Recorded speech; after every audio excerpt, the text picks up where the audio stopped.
Hello, Frenzy Knots. Welcome to episode 38 of Toy Frenzy. This is amazing. We're getting closer and closer. Oz reminded us all today in the chat. We have a frenzy chat that we're getting closer to the 1-year anniversary of Oz and I doing our first episode together. It's awesome. And that's like 2 months away. Right? Yeah, 2 months away. That's three, right? July? Oh yeah, 3 months away. And what day is it again? That's exciting, and to celebrate, sorry, I'm stumbling over my words. I'm too excited. We have a new co-host, Adam from Battle Ram Blog, joining us here today. So Awesome. really excited that he accepted our invitation. Yep. Thanks, guys. Happy to be here. This is awesome. Yeah, I love having you here. And sorry, everybody in the chat, for us coming on late. We were bullshitting and lost track of time. Doing nothing productive. We're like showing me stupid freaking pictures. We were talking about the Bud and Bobby's blossoming friendship. Yeah, right.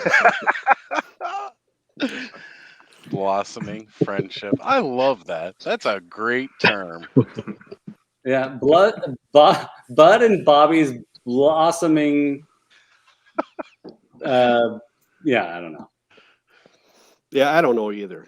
Yeah, I know you don't really want us to go there. No. So how's everybody doing tonight? This is great. Shawn, Adam, Bobby, Oz, how you all doing? That was good until you showed that freaking picture. So. Actually, there it is. I'm doing fantastic, especially now that it's out and everybody gets to see the picture. This is My Buddies Customs drew this, and that's Bud holding Bobby as Bobby leaps in their ballet performance. It's together. awful. Out in the field with the bright sun, and it's really a beautiful, beautiful rendition. I've had the time of my life, and I owe it all to you. Thanos, are you dressed like ladies?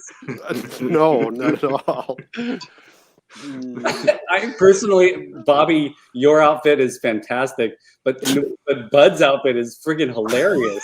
I love that he's wearing the ballet slippers. It's fantastic. It's awful. You can take it off now. Can we? I don't know. I think we may have to leave it up. Is that that's the new Toy Frenzy sort of background, right? No. Yes. Don't you get into this, Adam, now. Jeez. Sorry. We might have to turn these into stickers and make them like special gifts for those patrons.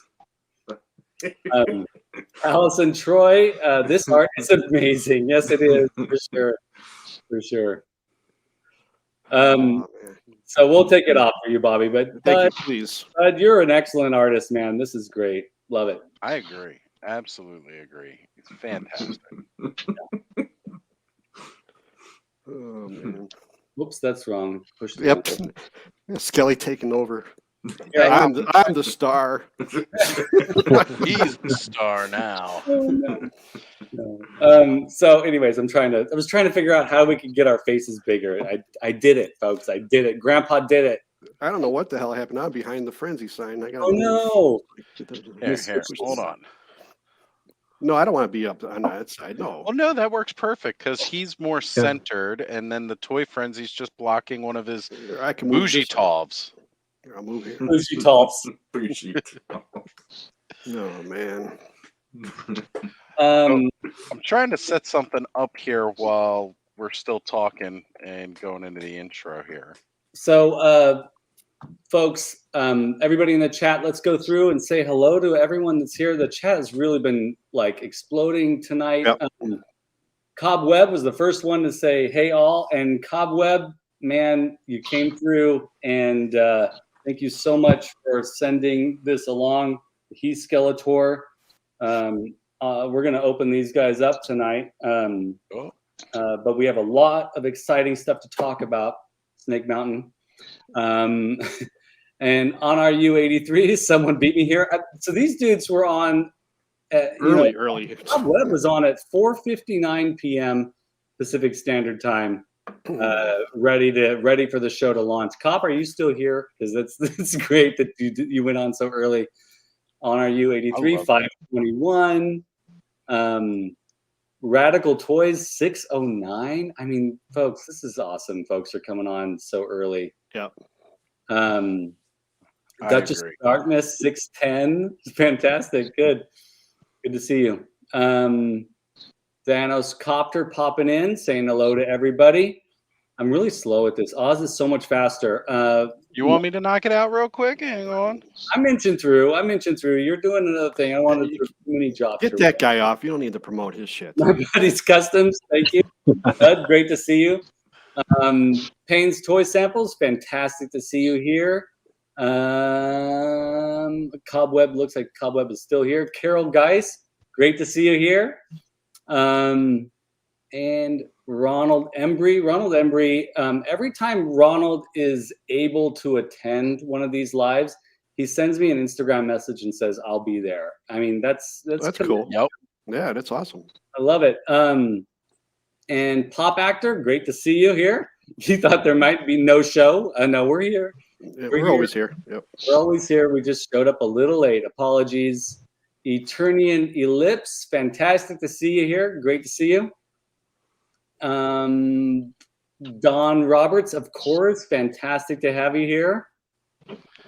And Dawn's been posting images of 80s stuff because Dawn's got a new YouTube channel and she's trying to get some traction there with that. Dawning of the Decade, right? Dawning of a Decade. Yep, that's it. And it's her images are great. She hooked me with the McDonald Land playground images. Yeah, I thought about you when I saw those. I'm like, I bet you Skelly's gonna love these. Folks, I'm still deep in my McDonald Land obsession. It's not good going stuff. anywhere. I finally found a good deal on one of the vinyl hat attachments for the Remco figure, the 1970 Remco figure. Those are really, really hard to find because the hat wasn't a complete piece. It was just like a dome and then this rubber thing. Radical Toys, good to see you here. Oops. All right, boys. I'm going to see if this works. Oh, what do you? Hey, nice. Dang, we're so professional now. Don't ever accuse me of being professional. I might show up on time. I'll have to cut out the swearing, and I don't think I can. Oh, no. Shawn just sent me a great video earlier today on, what was it, Double Take? Is it Double Take? Double Toasted. It's a YouTube channel. Yeah, they actually specifically talked about Hamburglar being creepy back in the day. I'm like, oh, I gotta send this to you. Yeah, and they cuss all the way throughout the whole thing, and sometimes they bleep them out, but sometimes they don't. It's like, it's great. Yeah. It's an adventure. They're professionals. I mean, there's 217,000 subscribers or something like that. Yeah. Allison Troy, great to see you. Did I miss anybody? I'm scrolling through. Oh, Elf Inflict, great to see you here. And doing some figure customizing right now while watching us. That's awesome. That's where it's at. That's fantastic. That's the way to do it, Alf. Joe Amato, great to see you. No, what's with the people today? Bobby, you still 5 seconds. 5 second pressure. Well, it's gonna happen when we all meet up at PowerCon. You're gonna lift that mask for that because that's the only way it's gonna happen. It's just gonna be really awkward if it doesn't. It's like don't keep getting stuck in the mouth. It's maddening. It's like mouth in Goonies. That's right, when he's put his face, his tongue through the painting. That's right. Oh my gosh, genius! Now you just gave Joe an idea, and that's what happened. I get messages from him, and he says the same shit. So. It's so sweet that you two have such a solid relationship. Yeah. Emerald Knight, it was great to see you. Pleasure. One, this is awesome, man. Jordell, Fresh Breeze, fantastic. Good to see her. Is that Tank Girl? That's awesome. I love Tank Girl. That's what we did. I think we got through them all. Yep. Think you caught us up. Everyone else is chatting with each other, which is awesome. So, folks, do we have Bud's intro? Did Bud write an intro for us this week? Of course he did. Why? Do we have to keep doing those?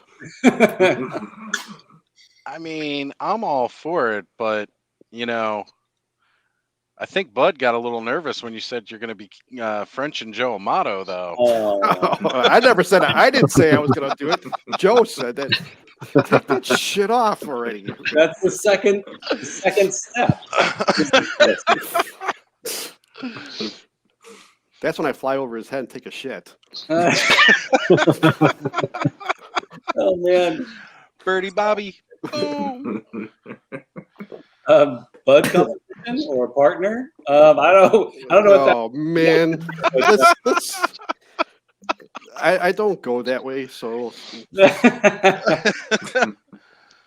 not yet. Get out of here. I think I'm gonna call it a night, guys. No, you can't. No, it's Adam's first full official episode. Like, it's actually arranged kind of interesting here. On we got the entire Power of Attorney cast right here, and then which is now defunct. The Toy Frenzy. Well, I mean, it's not defunct. It lives on. It lives on through the frenzy. It lives on through the frenzy. And then what did Oz call us, Shawn? The leftovers over here? No, leftovers. Full frenzies. The leftover hamburger helper. The hamburger helper. It's we've got Legends of Grayskull podcast and a Legends of Grayskull podcast winner right here. So Legends of Grayskull to my left and Power of Attorney to my right, and I'm in the middle. It's beautiful. You're that power sword that got both halves. Boom, right there. Now you can get into Grayskull no matter what. There you go. Excellent. I don't know if you saw this, Bobby, but stop ruining the moment, Bobby. It's sweet. I've already named the colored version disco ball named Desire. So apparently the sun was a disco ball. Okay. Not a sun. And then Thanos was she drawing? Was she helping him draw that shit? Apparently she's reading the chat. So I see. Clarified. And Adam, Mr. Battleram, enabler of custom OCD blog himself. Thank you. I think. Thank you. A good researcher should have a little bit of OCD, I think, in order to make sure they cover all the bases. Yeah. That's Thanos is clarifying some stuff here. And Alpinflick said it's not leftover crack, it's leftover chat. Okay. Did you ever listen to Leftover Crack? Is that it's a band? It's a band. No, I don't know them. Oh, you'll have to check them out. I will, certainly. Right up your alley, brother. I'm writing them down right now. On his old analog tablet and stylus. A pen and paper. That's right. The imagery, it doesn't fit the music, by the way. You'll understand what I mean. Okay. So I'll get started into the intro here. Shawn, I'm going to need some radio crackles and beep boopings. Beep boopings. Oh, okay. It literally says beep beep beep beep beep beep beep beep. Right now, Adam is thinking, should I have done this? Hey guys, I gotta run. I'm just kidding. It's too late. Now you got me with that lifetime contract. Yep. Sign in blood.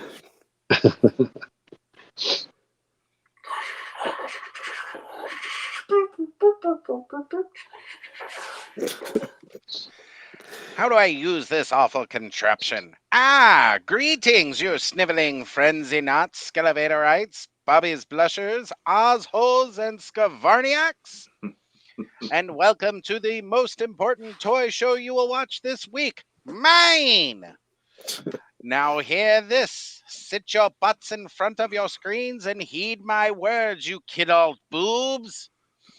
Minion, give them the good news, but not too good. I don't want these fools to think I'm nice. I am not nice. I am not kind. I am not wonderful. Sounds like a German Skeletor. I know nothing. I see nothing. Doing a great Skeletor voice, man. I appreciate it. Thank you. It sounds better than someone else that I know that does it. Sorry, that was a dig. It's okay. It's a good enough one. I like it. Before we start out our show, let us introduce our hosts. Deep in his treacherous lair, where he sculpts structures that will warp your way of thinking, the Lord of the Frenzy, Skele Vader. Always on the hunt, his face is plastered on all your favorite shows. The face man of the frenzy, and who is running on no sleep and a gallon of coffee. It's Ostradamus Toys. You shouted your name louder than you shouted Skelly's. Skele Vader! He gets hand-waved. Self-promoter, man. Sorry, my voice is a little more warmed up after doing this. I'm just teasing you, man. I don't self-promote that much. Lies. The mechanical menace on his perch atop of Snake Mountain, throwing hot dogs and flinging Vicks upon his enemies. His mechanical arm has a giant metal middle finger to provoke all who spite him. That's right. It's beautiful, blushing Bobby. Motu! And his bucket of little wieners. Oh, man. He may be here or running through the woods naked, the wild man with the true heart of a collector. He will talk you into buying any toy line. It's everyone's favorite funny Uncle Shawn Skavarna. That's funny. Haven't done that in like how many episodes? It's about time. Yeah, right. It's getting warmer out. Put the sprinklers on. Exactly. Well, I've noticed he started to leave out Classics Castle Grayskull. Well, I did switch zips out. Oh no, it's actually over the missing. weekend. Yeah, I noticed that. Yeah. That's right. I've been having to rearrange, so it is what it is for right now. Understood. And now it's time. Ripping up your lawns and walking all your neighbors and waking all your neighbors you hate. Roaring that Eternian engine and stealing all the ladies. For the first time officially as a Toy Frenzy host, the legend himself and the only man who can outshine Shawn's Classics Castle Grayskull. It's Adam Battle Ramblog. Welcome, Adam. Yes. Welcome. I have no idea where to point anymore. This week's special Patreon shout out is for Motu Origins Cork, the amazing translator of the German Motu comics. We thank you for your amazing work for the Motu community. God, you know, I can feel Joe Amato right now, like gritting his teeth every time I say it. The Motu. The Motu. That would be a horror movie for Joe Amato. The Motu. Right? The Motu. Yeah, right. In theaters. Yes, well, actually, Night One said something really great here. Oz needs to get hired doing voiceover for a big summer flick, and that's it, the Motu. So let's hear it, The Oz. Motu. There you go. Yeah. We got to loop that. We got to. In the desolate deserts of Eternia, the boggy, swampy marshes of the Dark Hemisphere, you will travel all of these majestic lands this summer in a blockbuster near you. The Motu. I like how he says all those magical lands. He only named 2. Hey, look, okay, I'm trying to think of things on the fly here. All right. Woo! Oh, we gotta go back and say J Mac popped in, so good to see you, J Mac. Hey, Mac, always good to have you here. All right. This just in. If you want a Patreon shout out and other perks our Patreons get, head on over to any of our 3 Patreons and sign up on the ticker below. I put that there. If you sign up, not only do you get a special Patreon shout out, you get access to our Instagram group chat, Patreon exclusive Discord server with over 100 channels to talk toys and collecting. Exclusive to Skelevator's Patreon, you get early access to his podcast, Cambridge End with Shawn, and an exclusive personal hand painting mini canvas depicting our favorite character or a character of his choosing.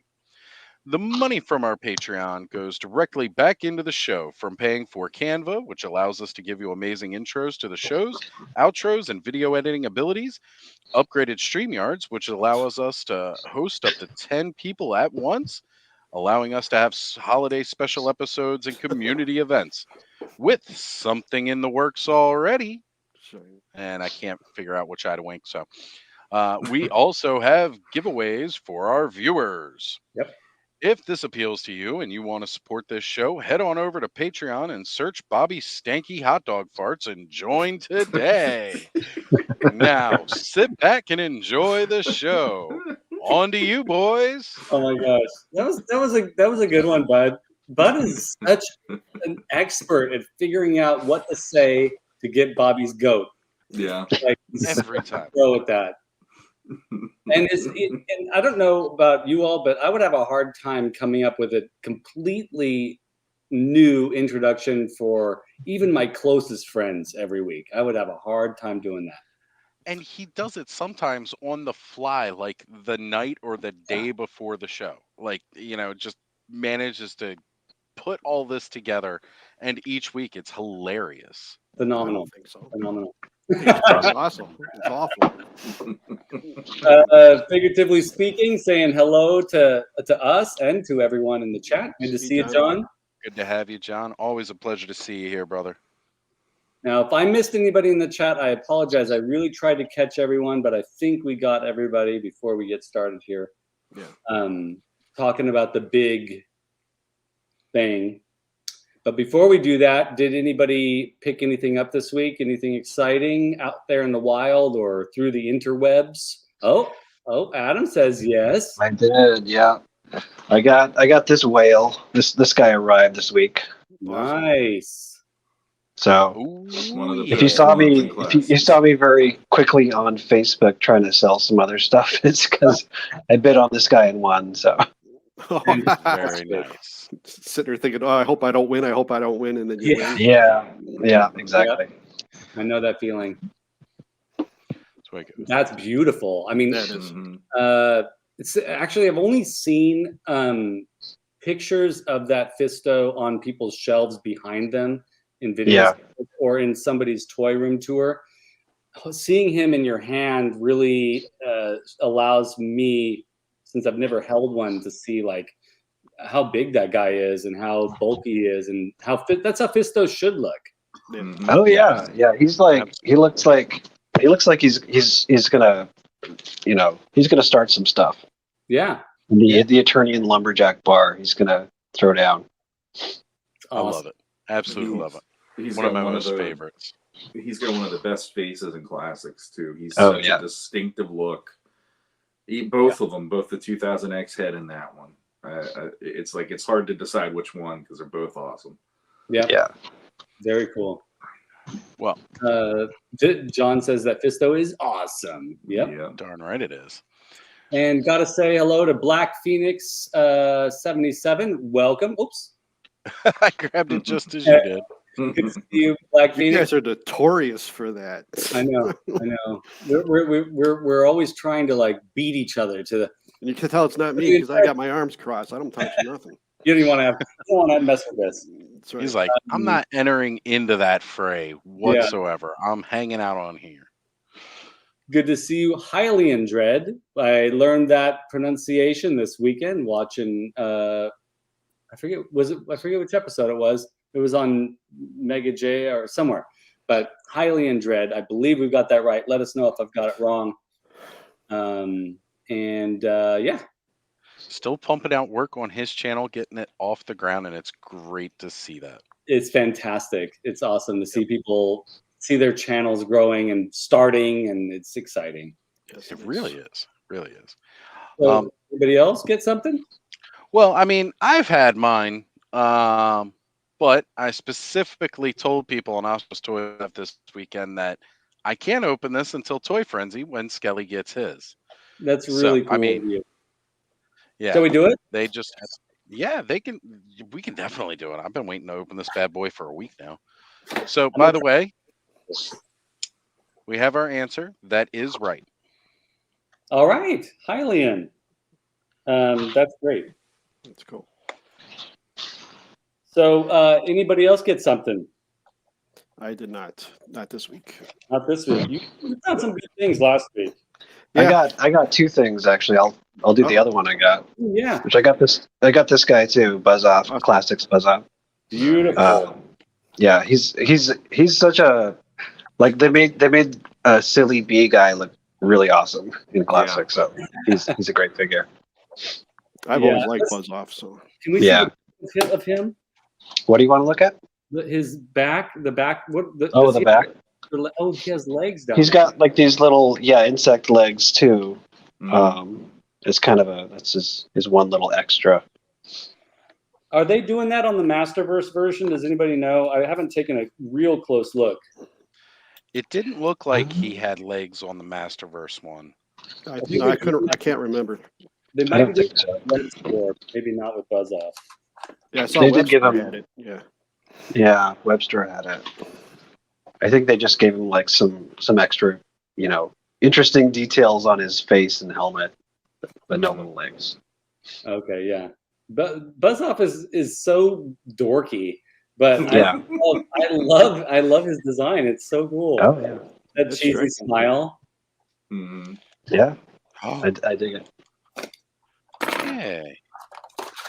So something I've just noticed here about mine, the clamshell is already cracked at the bottom. Not that I really care too much, but as long as the card's good, I'm all right. But I just happened to notice that down at the bottom from the blister here, it's cracked and it splits up the middle. Well, the Cobb, this is not anybody's fault, and I was really excited about the mini comic, but it came in a few pieces here. Wow. Oh no.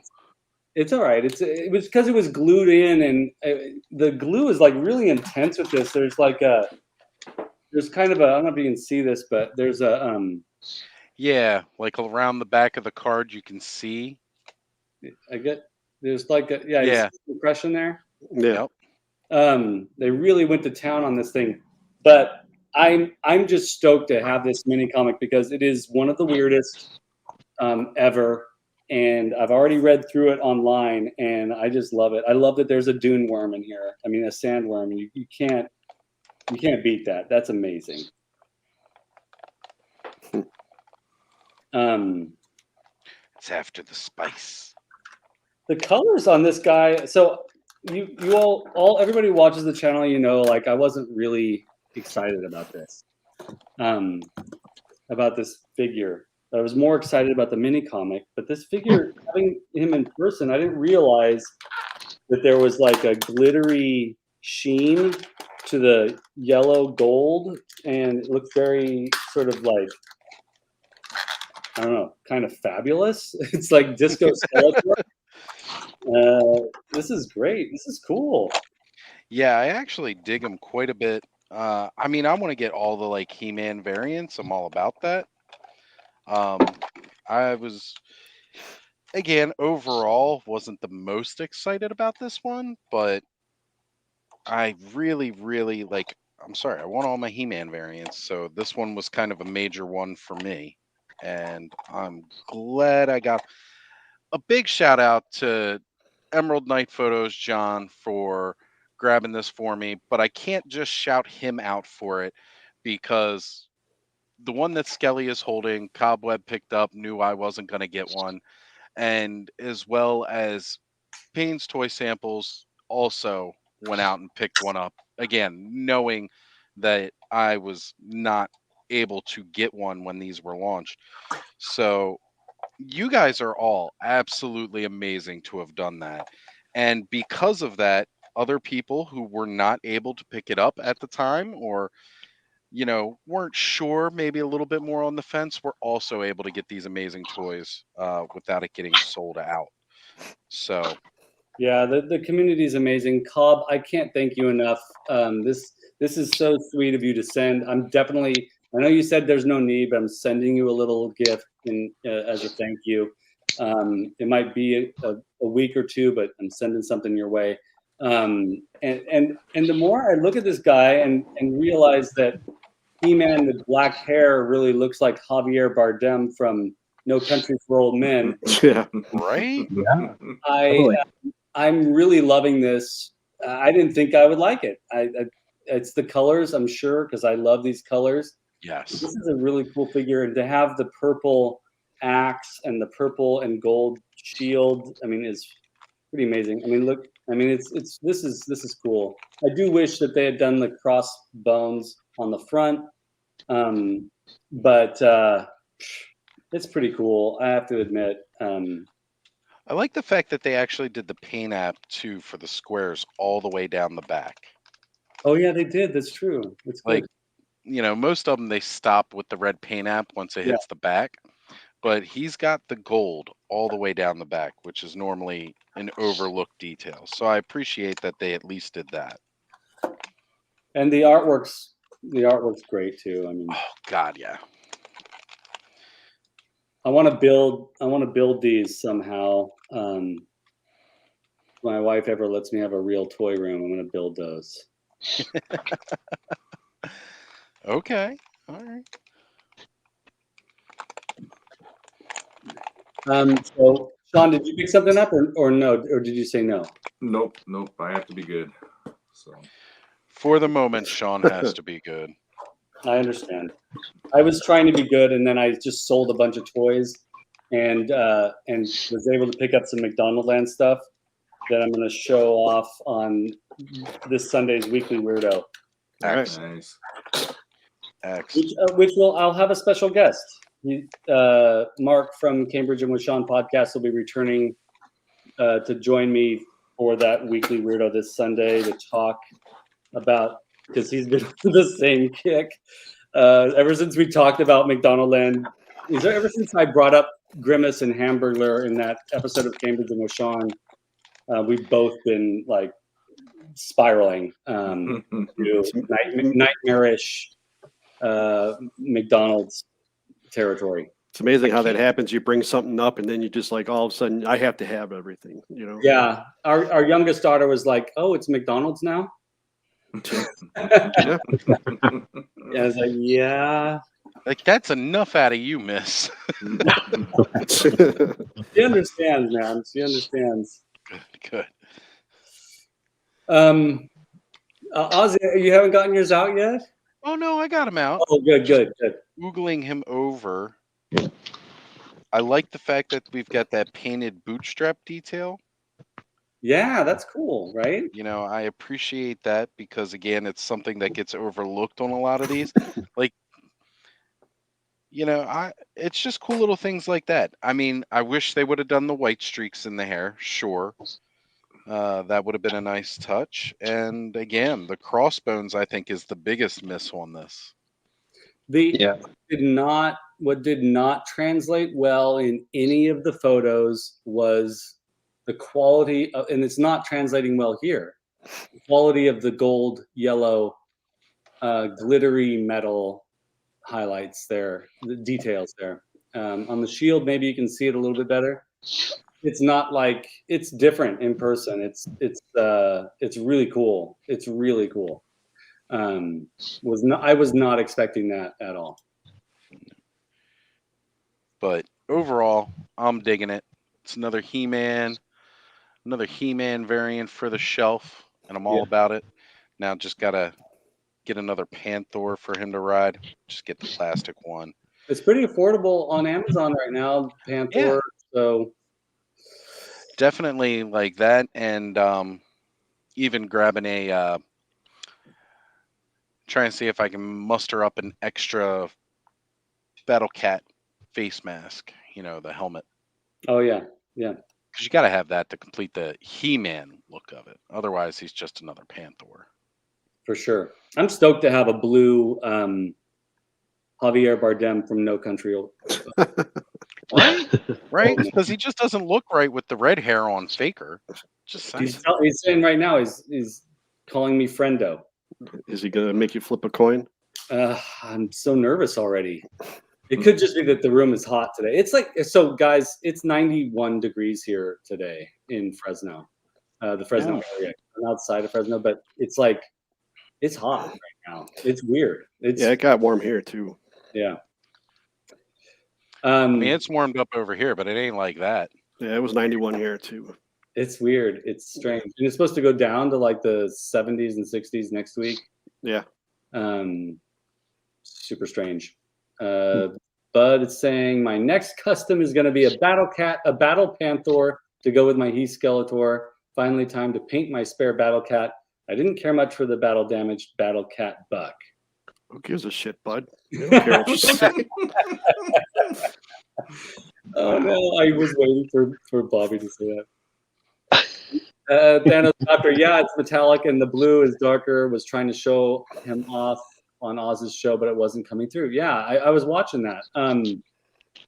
By the way, Oz, that was a great episode. Oh, thank you. Fantastic. We try to have a lot of fun on these Saturdays. You know, it used to start off like topics like Toy Frenzy and stuff like that. And over time, I've kind of gotten away from that. And it's kind of just this hangout now, which is kind of what Toy Frenzy is too. We're all just hanging out, but we have this particular theme. And no matter how much I try to keep on a theme on Saturday nights, it gets thrown out the window. And we're just like, yeah, let's play with some toys while we all talk on camera. Yeah, it's definitely a slightly different experience than what we have here. So that's good. Yeah, need that. Elf Inflict, he needs a little cattle prod to complete him. To go with the battle. No, because that's the weapon he used in No Country Old Men. Oh yeah, that's right. The bolt thing, yeah. Yeah, that was the you know what that is? That's a air compressed cow killer, essentially. Yeah, brain puncture thing. Yeah. That makes sense. We used to have a cattle prod. On my oh jeez. I'm telling you too much information, but on my property, when I grew up in the mountains, my stepdad had a cattle prod and he kept it in the barn. And you have kids running around. Nobody's going to leave that thing alone. We got into trouble with that numerous times. Yeah. Who wouldn't? So shall we jump into the big discussion? I'm really excited about today's topic because, for obvious reasons, I love Snake Mountain. Yeah. A lot of folks are talking about the origin of Snake Mountain coming out. We're going to talk about that a little bit tonight too, but also just talk about Snake Mountain because it's a phenomenal. Right. It's a phenomenal. It's an icon. I love it. I love every version of it. You know, some people prefer the Filmation version. Some people prefer the classic playset version. Some people prefer the Super 7 Classics playset. I personally prefer this one. Really? I love this. I love that this is how, Adam, and you can correct me if I'm wrong here, but I love that this is how, I'm going to move myself down so Adam gets a little bit more. This is where it all began. Am I correct? Sort of, yeah. I mean, that's where the Snake Mountain playset kind of came from. I think the actual idea, like Skeletor's lair, is this mountain, predates that probably. It's hard to say because it's not dated, right? Right. But you get two different ideas. I know, like there's like the Michael Halperin Masters of the Universe Bible. Mm-hmm. Which is written at the end of '82, and that's where you first hear there's Snake Mountain. It's got twin peaks. There's a blood falls in between the mountains, and there's a snake coiled around it.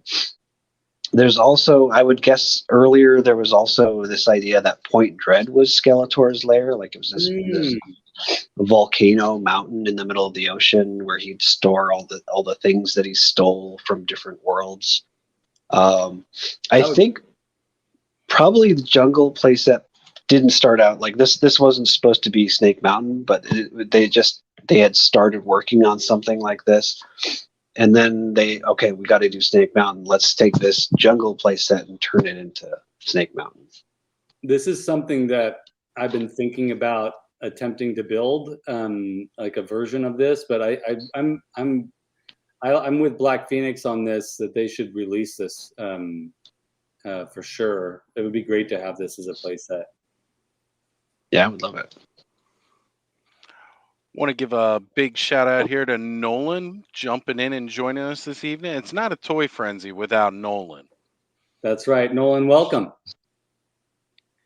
Glad you be here, brother. I got to throw this comment up too. Night one, the Toymation video Mattel released teasing Snake Mountain was fantastic.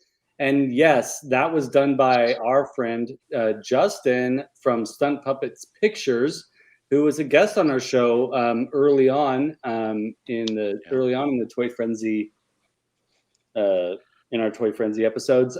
But yeah, he's incredibly talented. He and his wife does the sets, he does most of the animation, but they've turned it into a whole family thing, and their videos are always fantastic.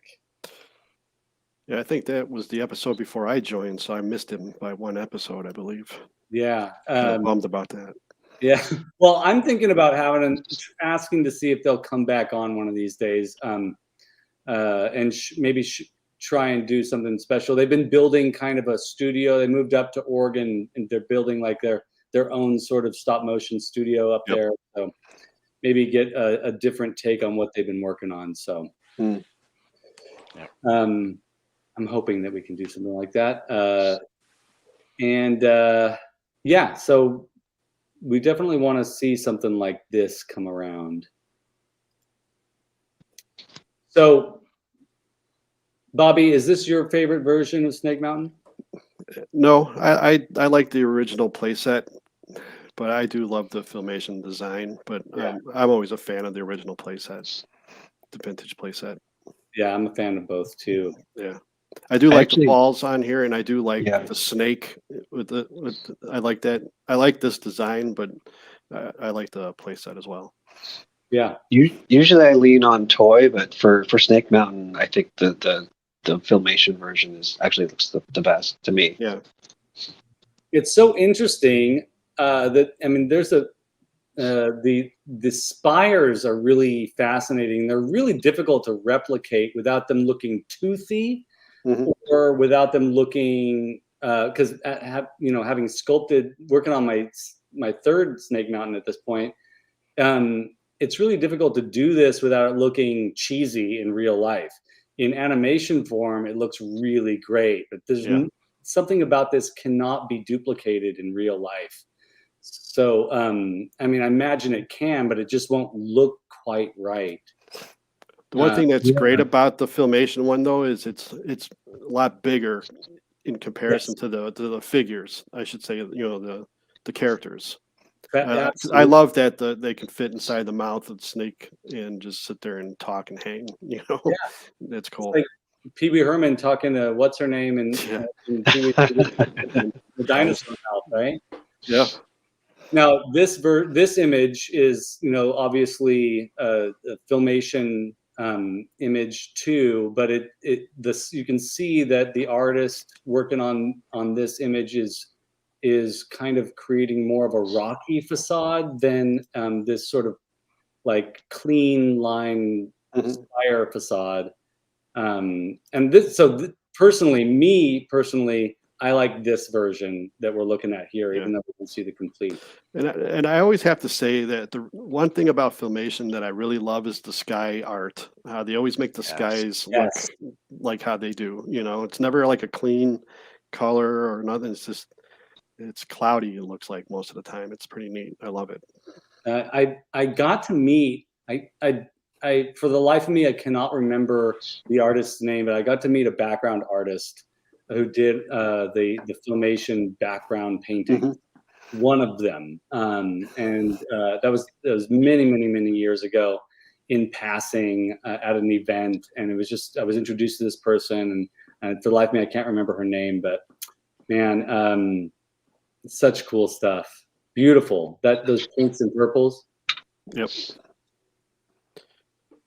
Yeah, Don, this is amazing, right? I mean, I want this is real. This is art here. You can kind of see why they didn't go this route for the toy, just because to scale it, to make it work, it would have been bigger than Eternia. Yeah, that's why I said it was like huge. Yeah. Right. It would be cool though. It would be awesome. Oh yeah. So good to see you, Brick. Welcome to it. Yep. Thank you, Brick, for joining us.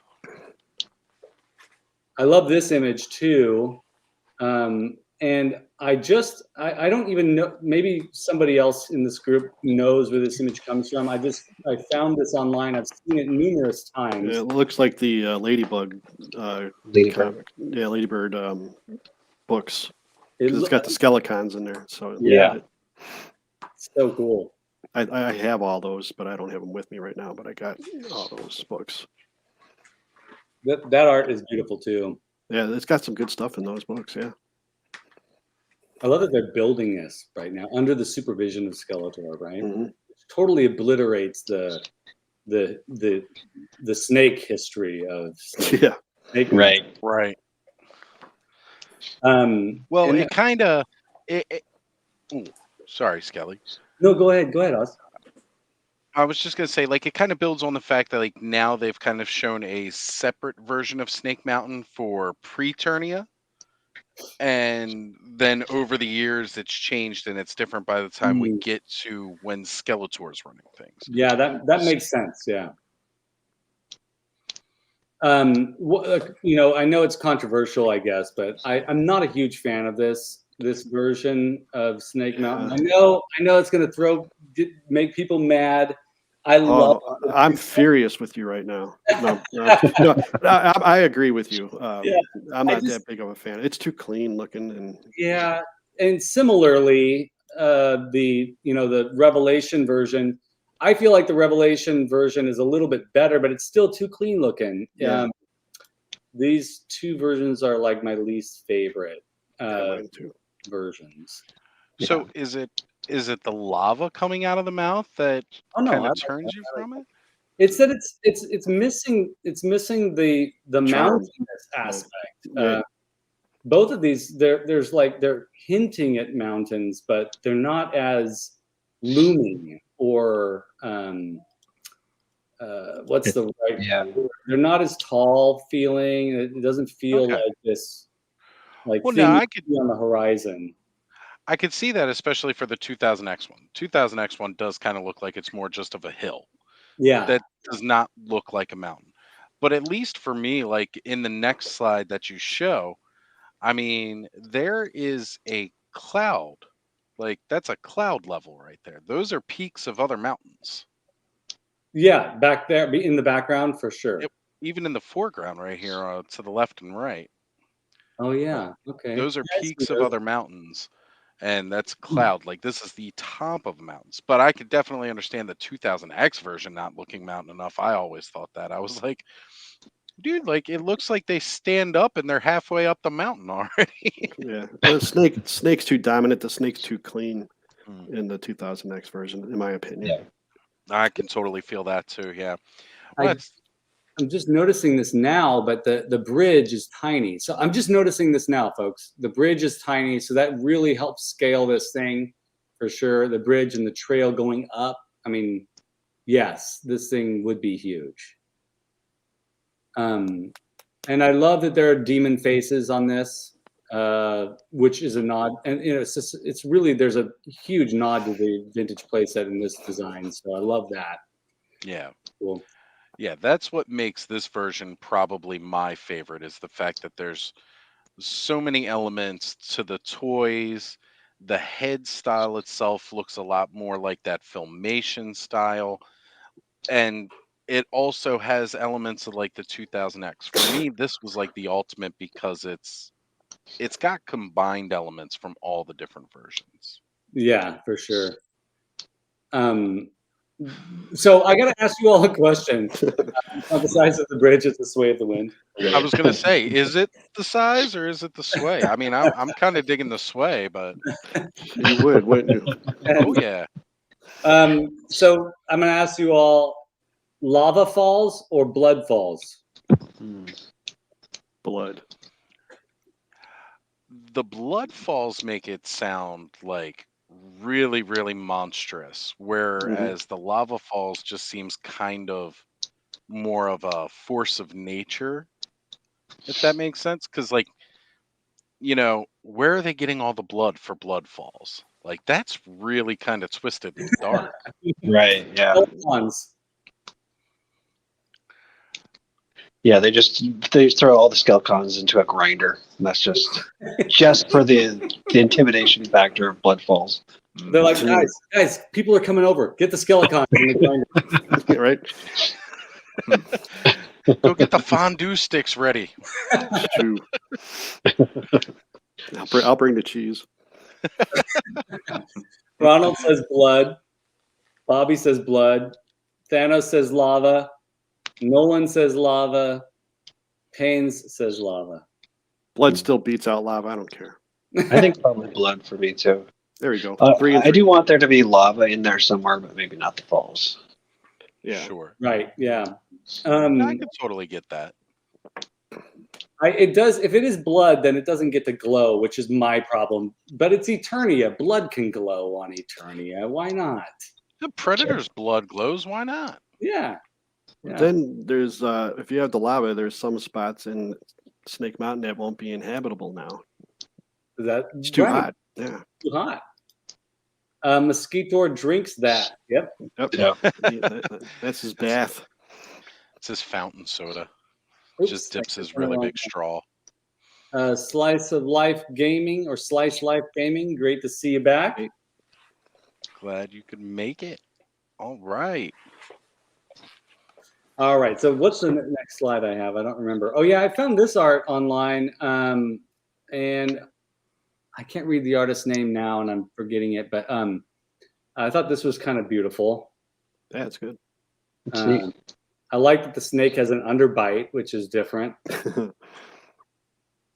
And so this is really fortuitous because whenever I build a new Snake Mountain, I look at what other artists have done with the basic design of this thing, and the demon faces. I love that they change with each artist's rendition in substantial and interesting ways. For example, the Muppet face, Alf face thing, that big demon on this is really cool looking because it's sort of lumpy and grotesque, as opposed to this feels very like sleek and more inspired by the gargoyle demons from Ghostbusters. The dog demon, so dog ghost. Well, I was going to say, Night One said a little bit earlier, too, that those two do look more cosmetically refined and less dark, talking about, I believe, the 2000X as well as the Revelations version. Yeah. And definitely do. For sure. So I kind of like that this one's a little more gloopy and gross. It looks almost squishy. Yeah. Look at the lava. This is definitely lava and not blood, because the flow is like sort of thick. Yeah. Very slow, right? Shout out Adam from Highly Articulated joining us in the chat tonight. Glad to have you here, brother. Thank you for showing up. Yeah, happy to have you. And these two I also found. The one on our right, with Merman, Skeletor, and Beastman posing like this, is really fantastic. I have a huge crush on this painting. This is fantastic. I want this. I want this on my wall. Well, you're gonna have to ask it out for a date if you got a crush on it first. All right. Before you get it on your wall. I'm nervous with my crushes.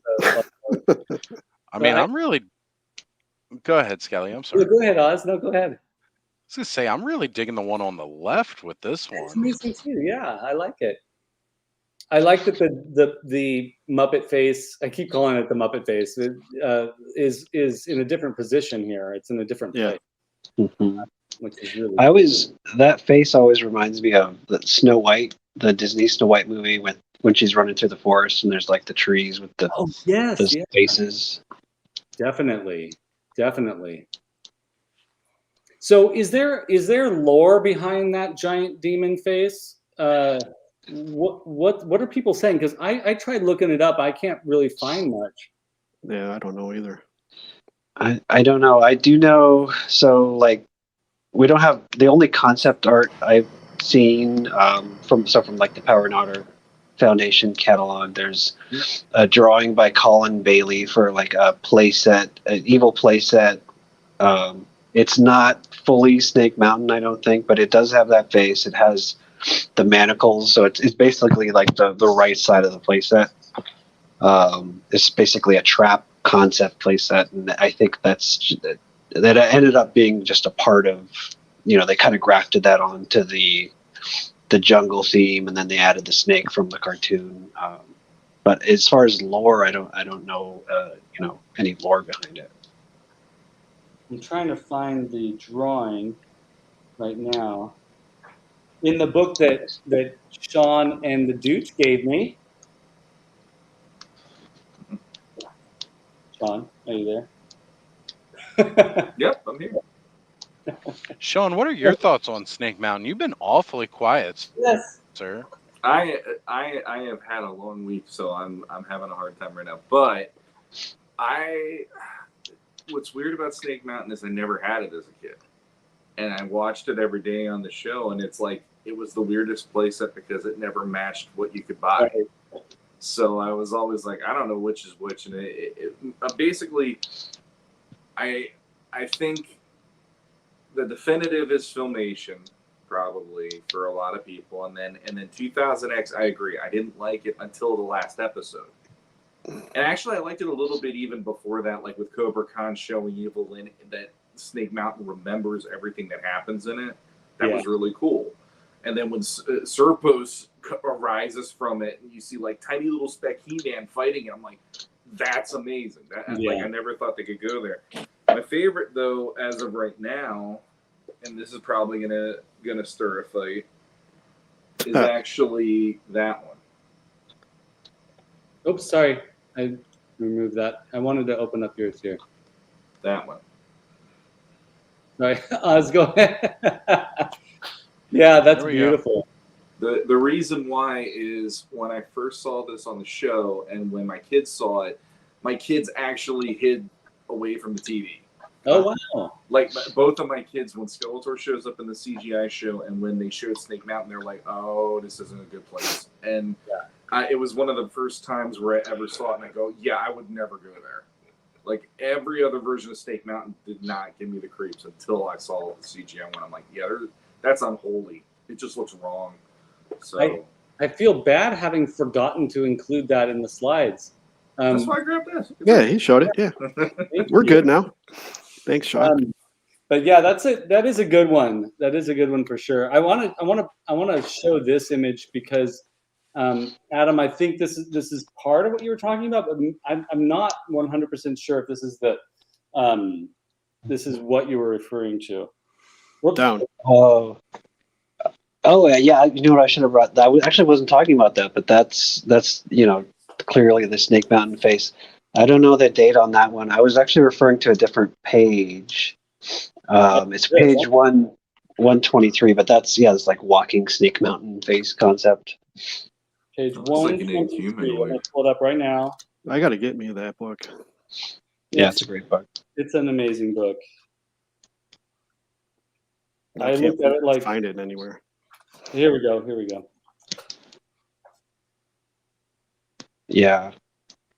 And it's basically just a self-contained trap playset. You get kind of the start of that goblin face or whatever it is, and you get the manacles, He-Man and the manacles to get the coloring. That's basically became one side of Snake Mountain. Yeah, I love how that stuff just works its way into a complete set. You got different things that they show, and then they just mold it together. It's awesome. Yeah, and that was the guy who designed like Buzz Off and Fisto and Clawful, and he worked on a lot of Trapjaw too. He did Trapjaw Evil Land. Yep. So he did a lot of stuff in 82, 83, or 83, 84. Yeah. I want to see a 4-armed demon creature. That would be amazing. That would be cool. So this is interesting. I'm just going to bring it up now because I'm thinking about it. But I reached out to, when somebody orders a commission from me, I try to have like a consistent conversation with them about what they want. And I send process pictures. So I send them stuff past, beyond what I send to what I put on YouTube and stuff. I give him little previews of what I'm going to be working on. And I asked him what color he wants this Snake Mountain, and he chose Filmation colors.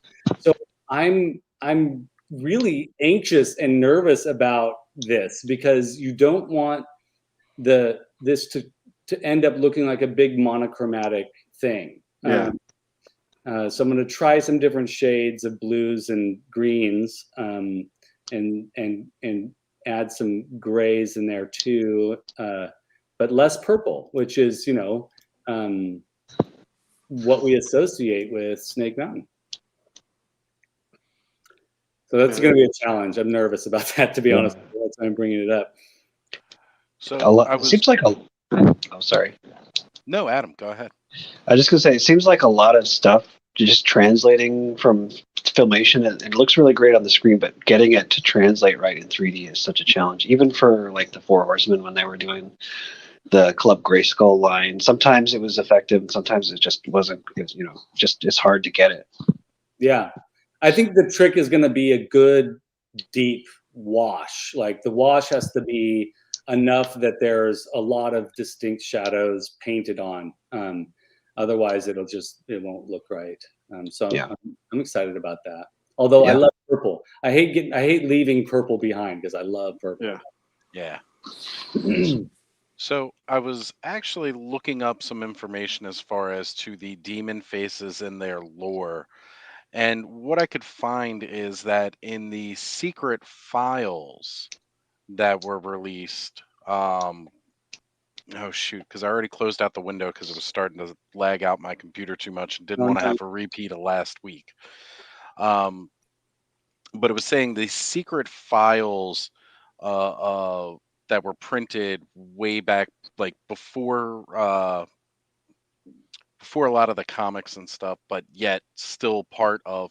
It was after Filmation came out, and they were discussing the reason the Filmation version looked different from the toy version.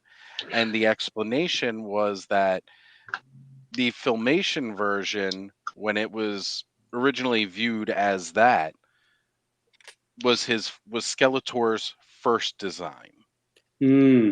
This is his second design that we see pictured here, and this is the exact picture they used. Said that he had redesigned into a second look because the defenses weren't good enough on the original design once Hordak and his horde entered into the battle. But again, all of this gets thrown out after the Snake Men show up, and it was originally theirs. Yeah. I totally had forgotten about that. That's actually in my article. It's from the UK Motu comic series in '87. But yeah, that they did. They tried to reconcile those two looks. That's fascinating. I love that. And yet the lava falls or the blood falls are missing here, right? Yep. So the Skeletor really worked hard to get rid of that. Right. He just built a dam and that's it. So it kept attracting mosquitoes. He's like, got to get rid of this thing. See, like you said, once Hordak joined, he had to get rid of it. Is Skeletor more of a problem during the summer months? Probably. Damn it! I just took a drink and almost sprayed my whole computer.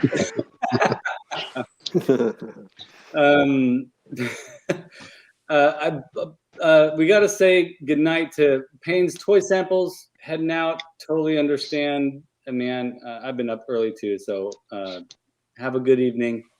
And what else did I see there? Oh, pop actor. I'm trying to find it, but pop actor said that he'd much rather live in Snake Mountain than Castle Grayskull. Yeah. That's a tough question to answer. Well, I have my answer now, because I know we haven't been talking much about the newest one that was just launched. When I was a kid, the interior to Snake Mountain sucked. Yeah. You had a net. That was it. You had the net and the little voice box thing. That was all you had. And, all the fun of the place that was on the outside. Now that we have this new added interior, well, I'm a big fan. I would definitely be chilling out in, Snake Mountain. However, Dawn would probably kill me because they, comes with a giant spider. So, Right.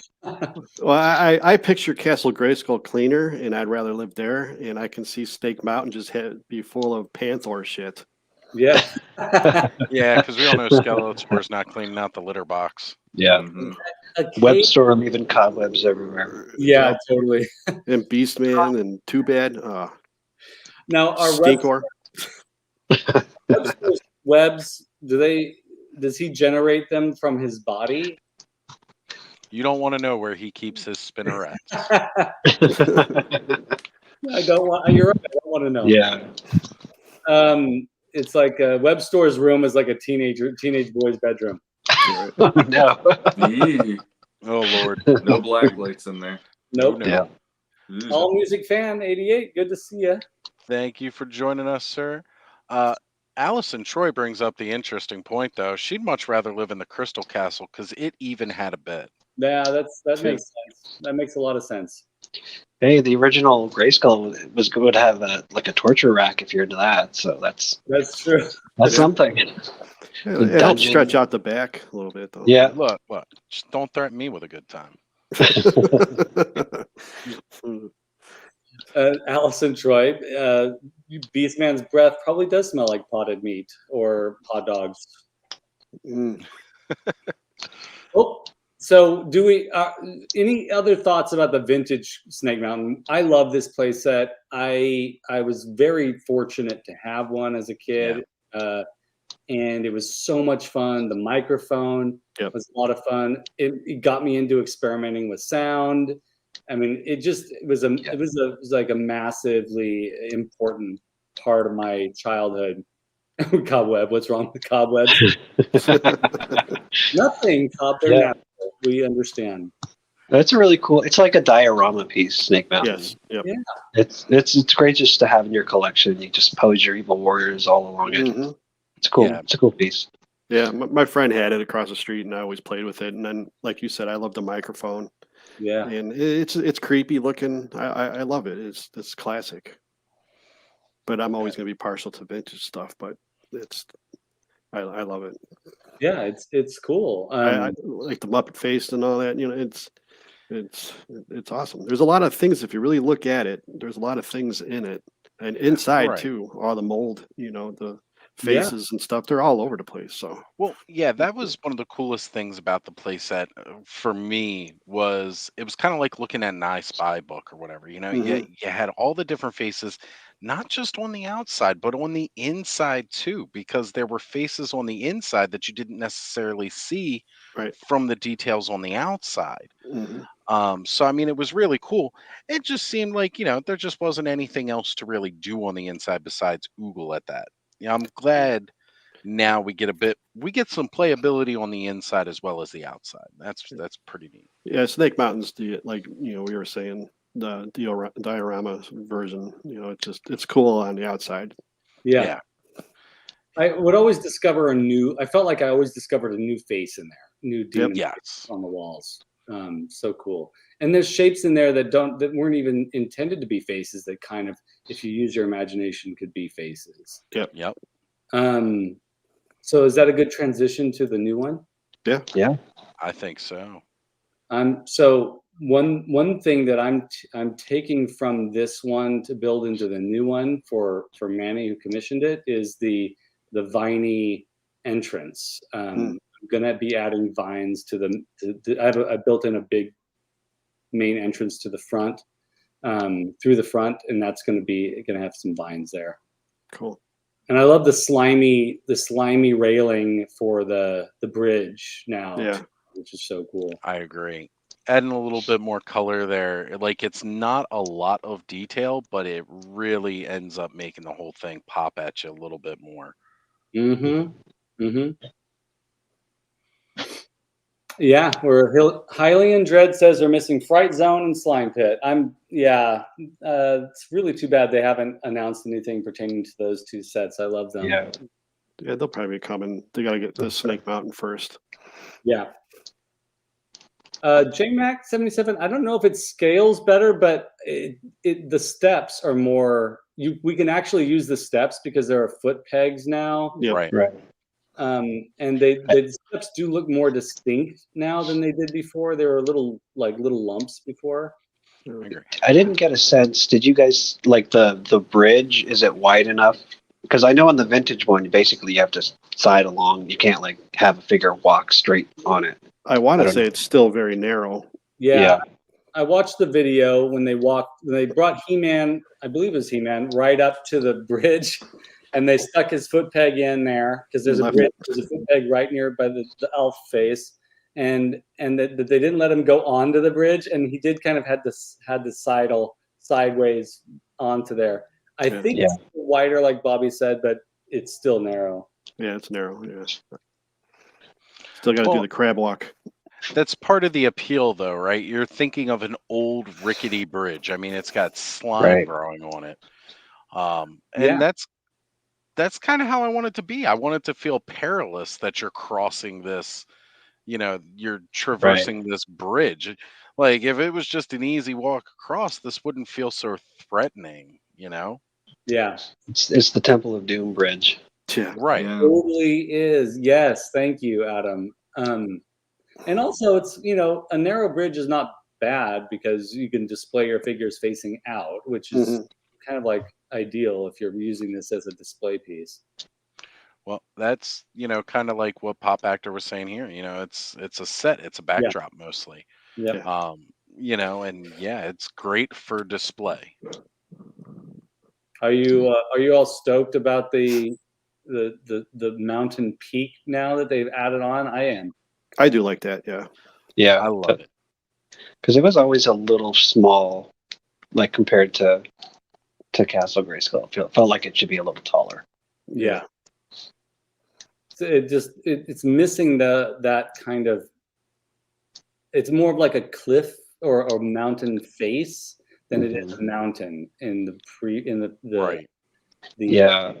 vintage playset. It's like the Star Wars Death Star playset. It's a room, in the Death Star. Yeah. Wow, I would love to have that though. The Death Star playset. Yeah, I had it when I was a kid, but I don't have it no more. Yeah, so cool. Always kind of wanted to get like a whole bunch of them since they were shaped kind of like a pizza. You just buy a bunch of them and circle them all around so you get at least half the Death Star. Right. Now, Shawn, you said you don't have the Super 7 Classics Snake Mountain, correct? Yeah, I don't have one. No. Are you gonna get this? I don't know. Because for me, the major thing I wanted when I got Classics, especially, was Grayskull. That for me was that's my childhood represented. I got that at Christmas, like most other people in the 80s and all that. And Snake Mountain was always. I went to my grandmother's house and she had 3 of them, and I kept bugging her when can I take one home? They're mine. You don't get to take it home. So I looked at that playset with disdain for 30 years because I never could take one home with me. And I actually argued with her. I'm like, I own Grayskull. Why can't you let me have this? And she's just like, you can play with it at my house. I'm like, okay. It made no sense to me at all. But that is a very strange to have 3 and not want to part with any of them. That's a very interesting dynamic. My grandparents were hoarders, so that could be part of it. But I know my cousins got to play with it too. So it wasn't like I was the only one, and there were 5 of them versus 1 of me. But yeah, Snake Mountain for me, like I have the vintage one because once my grandparents passed away, my mom's like, here, and she just gave me the Snake Mountain finally. But so I have that. I have the vintage representing with the classics for now. So, but no, I don't see myself going in for this just because, like classics Grayskull and the CGI one that I have for my son, both of those were like, I really want those, and then everything else is kind of like, if I get it, I get it. If I don't, I'm not gonna fight for it really right now. Yeah, that makes sense. I definitely, as soon as the Amazon link popped up, I definitely ordered one. I was like, this is something that, and I've said it before, I'm tapering off my Origins buying considerably, just getting the things that are nostalgic for me, trying to even narrow that a little bit, but I couldn't resist the Snake Mountain. The chat is just blowing up over there. Oh, yeah, everybody's in love. Kind of. It's one of those things where they took that original play set and they looked at what can we do to improve, but still keep it the same. And they kind of did the same thing with Origins Grayskull. They made some minor improvements, but tried to keep it as close to the original as possible. And I think they did a phenomenal job with that. And I gotta say, like, when we saw this prototype, when it got announced, I was just like, man, I really hope they keep a lot of these elements.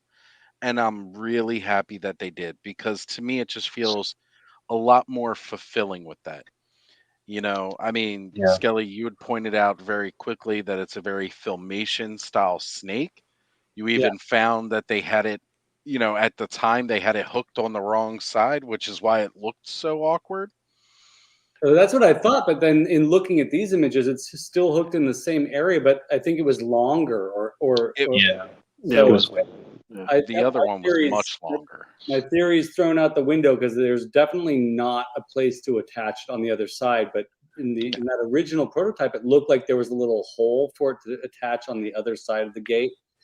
So they've definitely changed that, or maybe it just wasn't part of the plan. But I think they've redesigned it because they realized, that was still a very early prototype that they just threw together. Yeah. And they were like, okay, well, it works better from here. This does look right. Yeah. I like that there's an articulated jaw on the snake. It's got a hinge so that it can bite figures now. Mm-hmm. They've added more kind of articulation to the snake altogether so that it works. The original one had that swivel, and, they've just kind of gone ahead and given it a little bit more character to that actual part of it, considering it is called Snake Mountain, because really it just feels like it's a demon mountain, which is cool too. Yeah. So is that like a bendy kind of, like, those bendy figures, like or like a squeeze arm kind of situation with the snake? No, it didn't look. No, I don't think it is. No. It has I think two areas that you can adjust it. So it's definitely hard plastic, but you can swivel it. Right. Okay. I think it's 2. It could just be 1, but I believe that there's 2 spots. And I want to point out that the collar, the Filmation inspired like collar thing that Toy Sorceress on Toy Habits is really frustrated with, is a little bit wonky looking. It's a little bit big compared to the design of the Filmation snake, but I'm still kind of glad that they tried to give us a Filmation snake. Yeah. I had a couple people on. Go ahead. I'm sorry. Oh, sorry. It should be more like relief in the sculpt of the snake, not like a literal collar. Right. Yeah. Yeah, I had people on Twitter say the same thing, that they didn't like that collar too much. Yeah, for sure. I do want to say that I think they did a better job with Snake Mountain here than they did with Castle Grayskull. Agreed. I agree. Grayskull, the interior of Grayskull is great, but the exterior really could have been less polished. It really could have been a little bit more wonky or lopsided and lumpy, but it's a little too symmetrical, I think.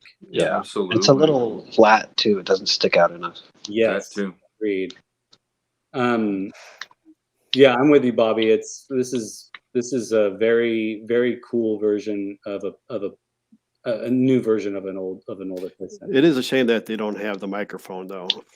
Yeah, that's tough. Well, I still kind of give them their reasons for it. It would. No, I understand it, but that was like the big feature for the thing, and they just. But I mean, they did that with figures too, so I mean, it's not a surprise, I guess. Yeah. Not really. We've lost a lot of our cool features. I love that acid pool though, where you can put half a figure in it, like he's sinking in it. Yes. So cool. I'm so putting skeleton warriors. Like I'm just picturing all the different things you could put in there. That was one of those things that when it was first announced, I was really excited about. Was that. You can fake out your evil warriors and put Rotar in there, and they'll think he's dying. But like, hey, no, Nah, he's gonna spin around, throw shit all over the walls. That's right. I'm really happy there's a bone throne. That really. Yeah, that's cool. That I think for me right now is the coolest thing. I know they got that jail too, but that kind of frustrates me that they wouldn't just leave the jail in that one corner where the ladder is and still put that up there. Yeah, they could have done the net. Yeah, but yeah, otherwise it's all right. I'm not buying it, but it's pretty cool. Yeah, it's pretty cool. Let's see what else I got next here. Okay, another angle. Again, that snake looks great. It does. That's a cool shot. I like that. Yeah, cool. I'm excited about the foot pegs, to be honest with you. To be able to put figures on the stairs. To make sure that they can actually stand and pose. That's great. Yep. I like, again, just like the slime on the bridge, the vines. Mm-hmm. It's nothing. It's not a play feature or anything like that. But there's not this gaping hole you can just kind of go through. It looks kind of hidden now. Yeah, for sure. I like that. I think that's a really neat touch that it didn't take a lot. It's just some rubbery plastic they're going to screw on there. And hey, here it is. I so badly want to work for them and build those mountain facades that they got for the photographs the photographs. I love looking at how those cliffs were made. Mm-hmm. I get lost in these pictures. It's a lot of purple. And it's going to be taller because of the spire, but pretty much is the same size elsewhere. Yeah. But they did make sure that it's taller than Grayskull now, which is nice. That's cool. And people complaining, online saying that Amazon advertised it as having two figures. I got excited about that too, but then I realized that they're talking about the two little monsters, and that's so they're not coming out with anything with it then. Doesn't seem like it. No. Even in the description, it says figure sold separately. When they give the full description, it says figure sold separately. Typically, if it was going to come with a figure, it wouldn't say that. If it came with one, it would say so-and-so figure and then other figures sold separately. Yeah. So they just mean these little guys right there. But that's cool because I love my critters. Yeah.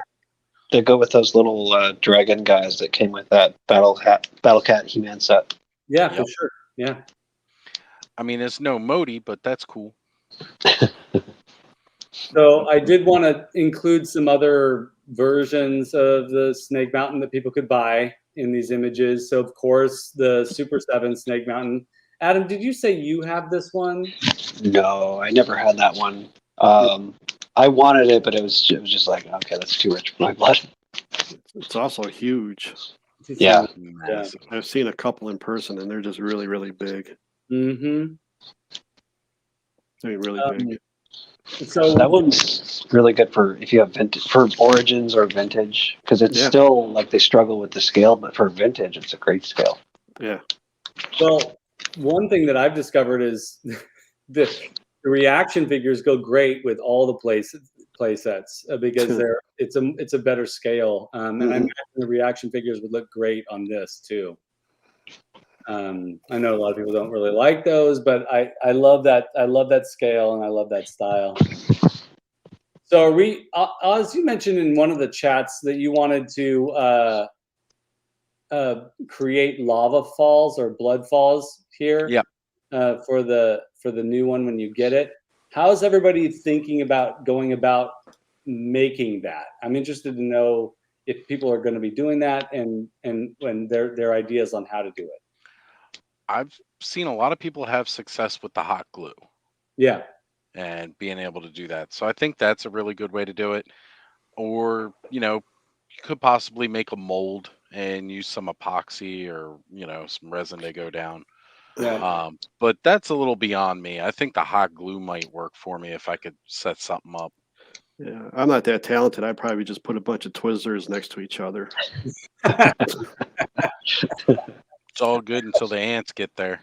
No, I'd eat it every day. I just have to make new ones.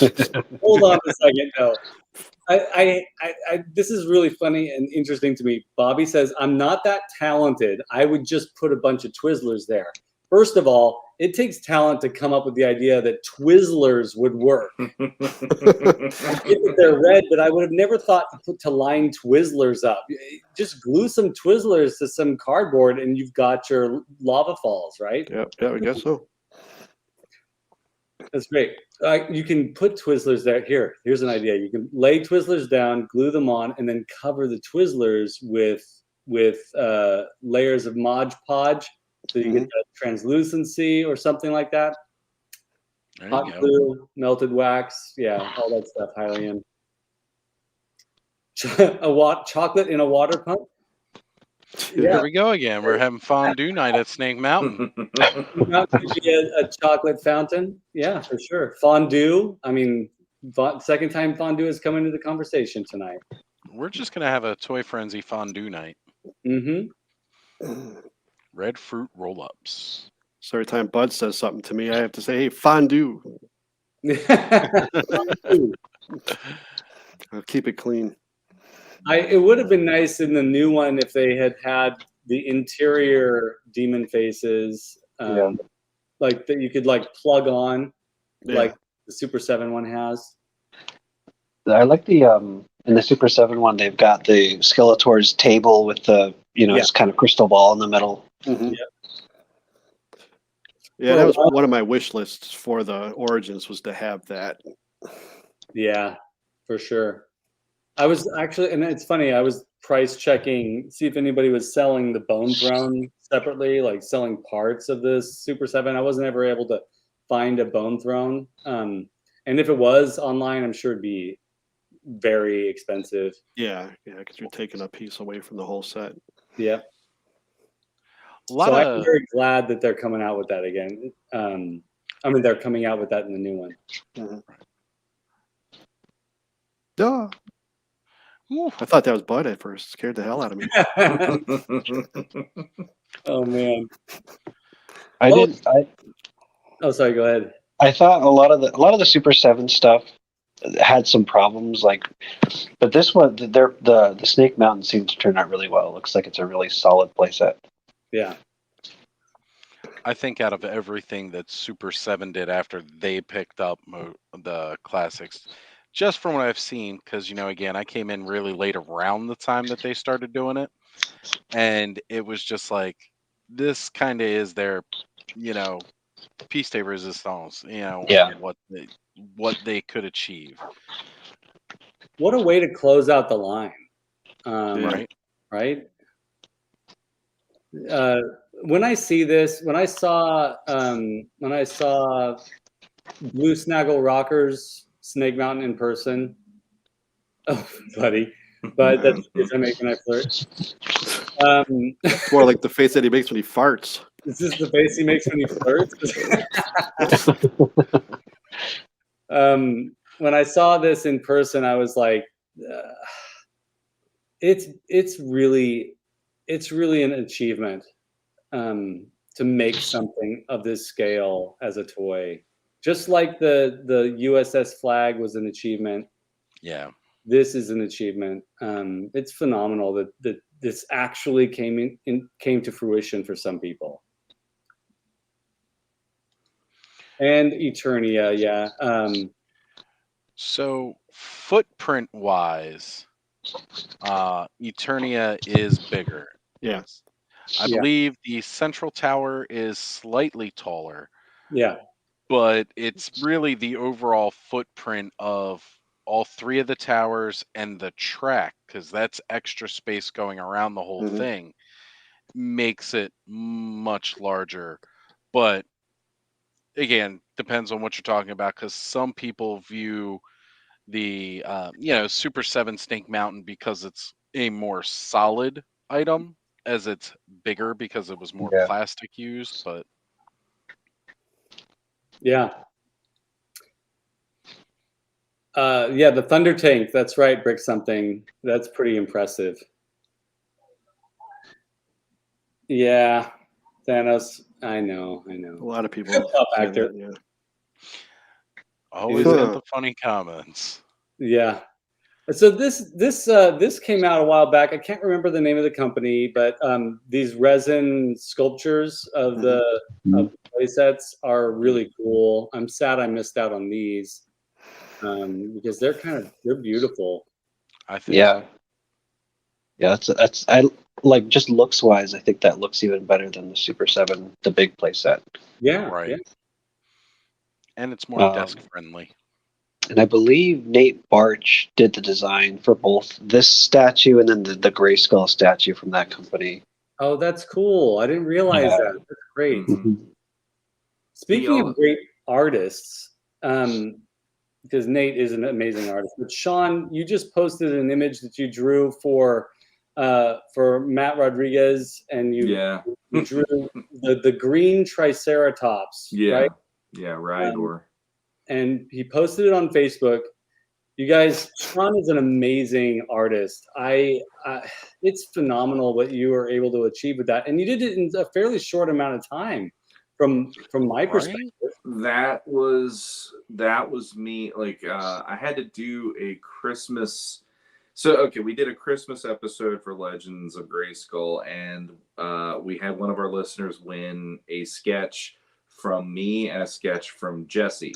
And so in the last couple of weeks, that's how bad I am. In the last couple of weeks, the winner of that finally got their sketch, because it takes me a while to get this stuff. And so when I got the hang of that, I'm like, you know what, I'm going to do this too, because the Kickstarter just began. So I did that.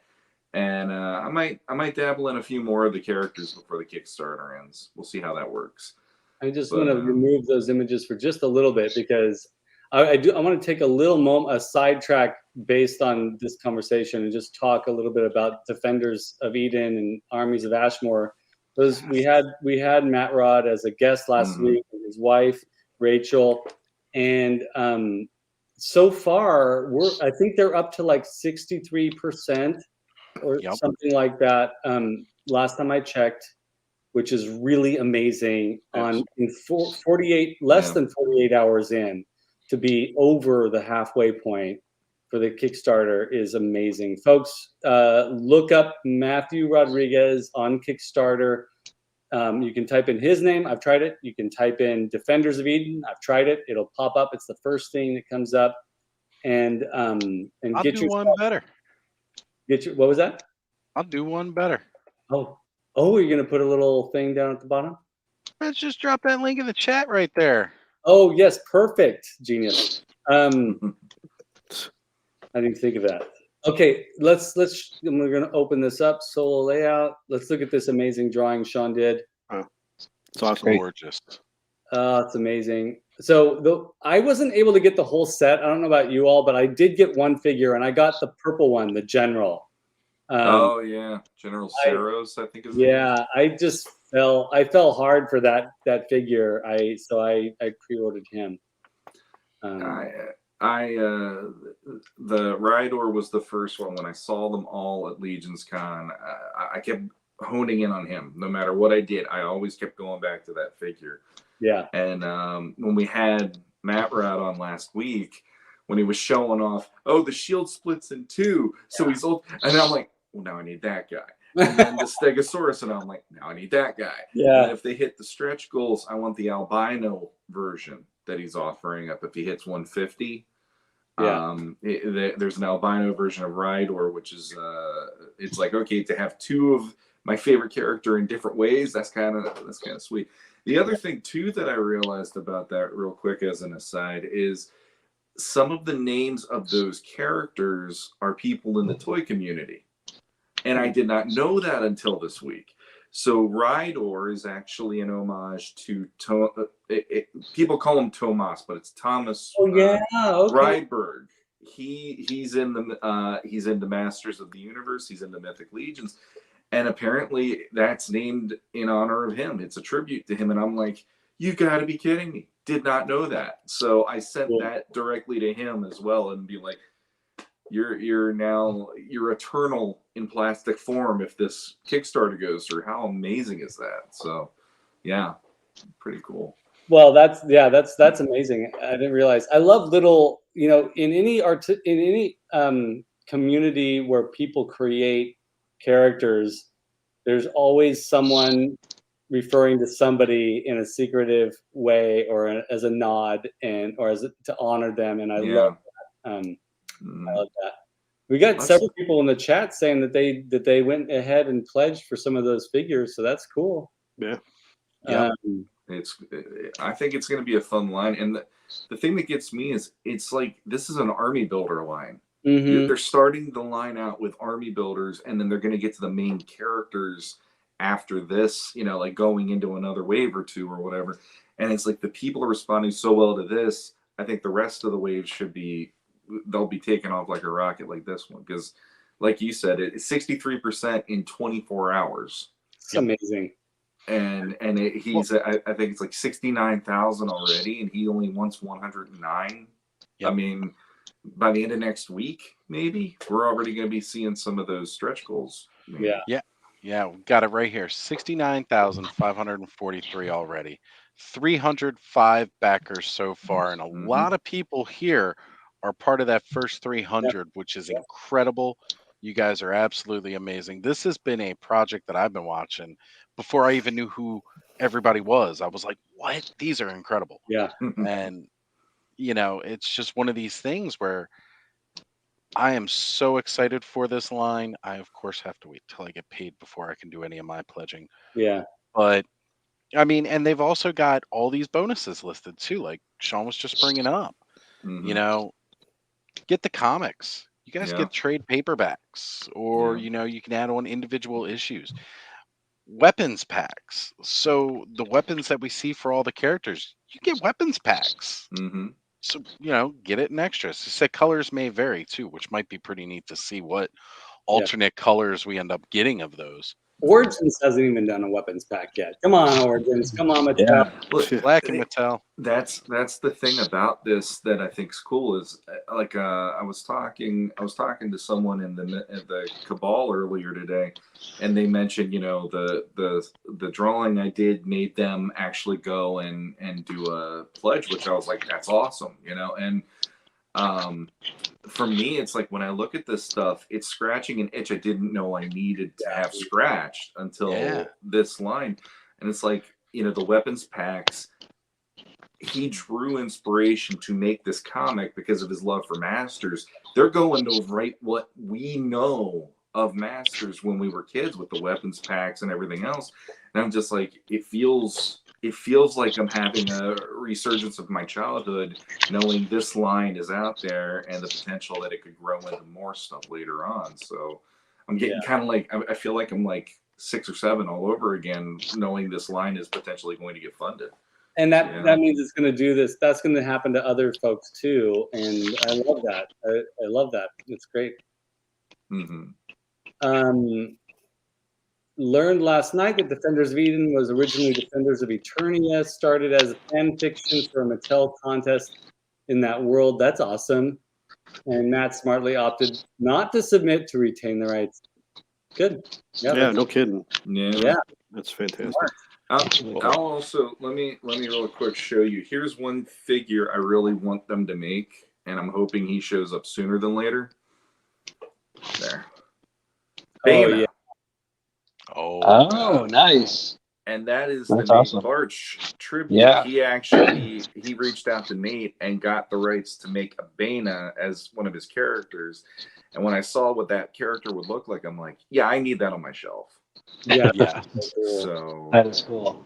The fact that it's got the horse theme throughout that figure is actually really cool too. So yeah, that's good. I just added Hi, Bobby.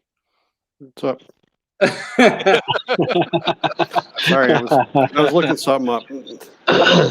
Don't worry about We'll it. exit you from. Wait, hold on a sec here. We're missing one. Wait, where did Shawn go?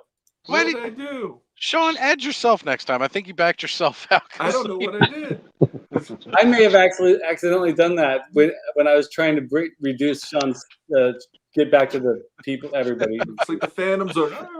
I was looking something up. I just had to check something real fast. That was funny, Oz. That's just for fun right there. Oh, fuck that. Get that fucking shit off. I'm sick of that already.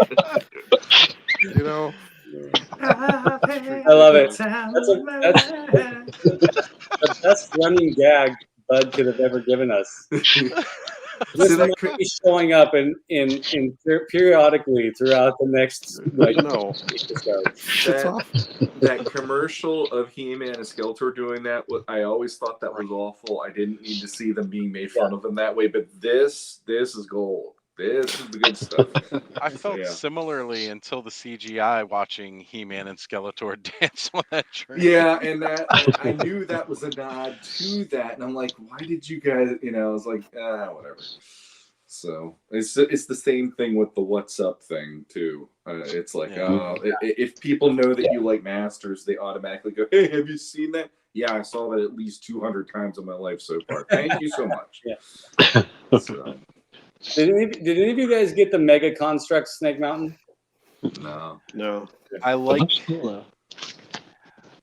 really, really like the look of the Mega Constructs, but they are. I mean, again, it's like Lego. Lego's expensive. Mega Constructs is expensive.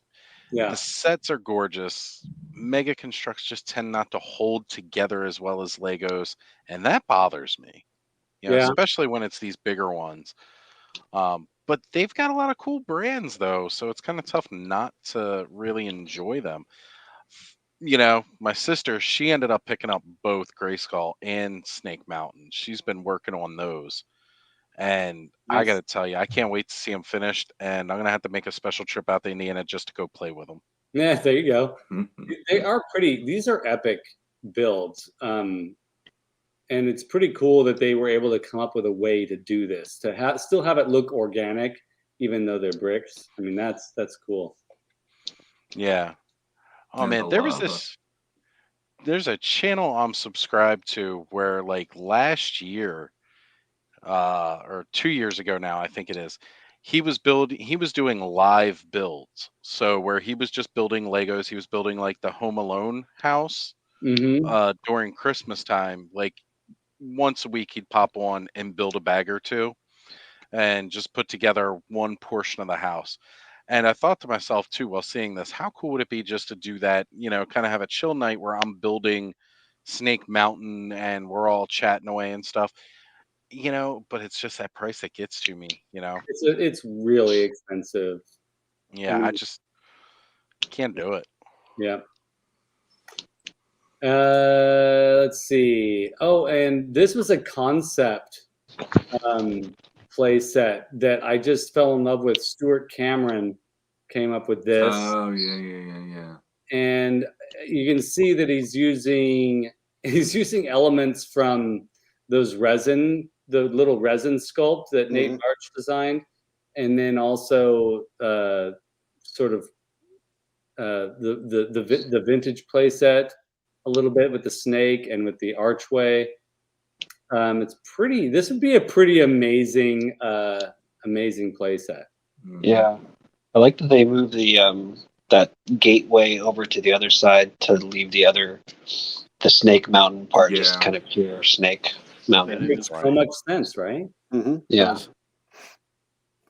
Yeah. And then if they trap somebody, they go in. It's like they're right next to the lava, so it's like you can get whatever you want out of them by torturing them by the heat from that. No problem. That's cool. Yeah.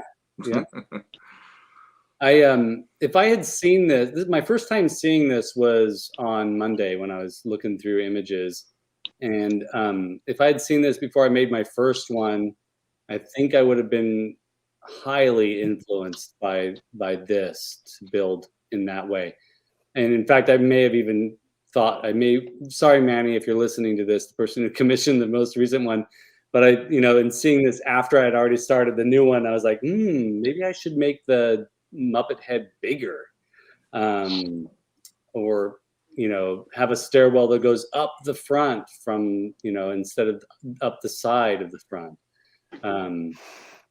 Yeah, this is pretty cool.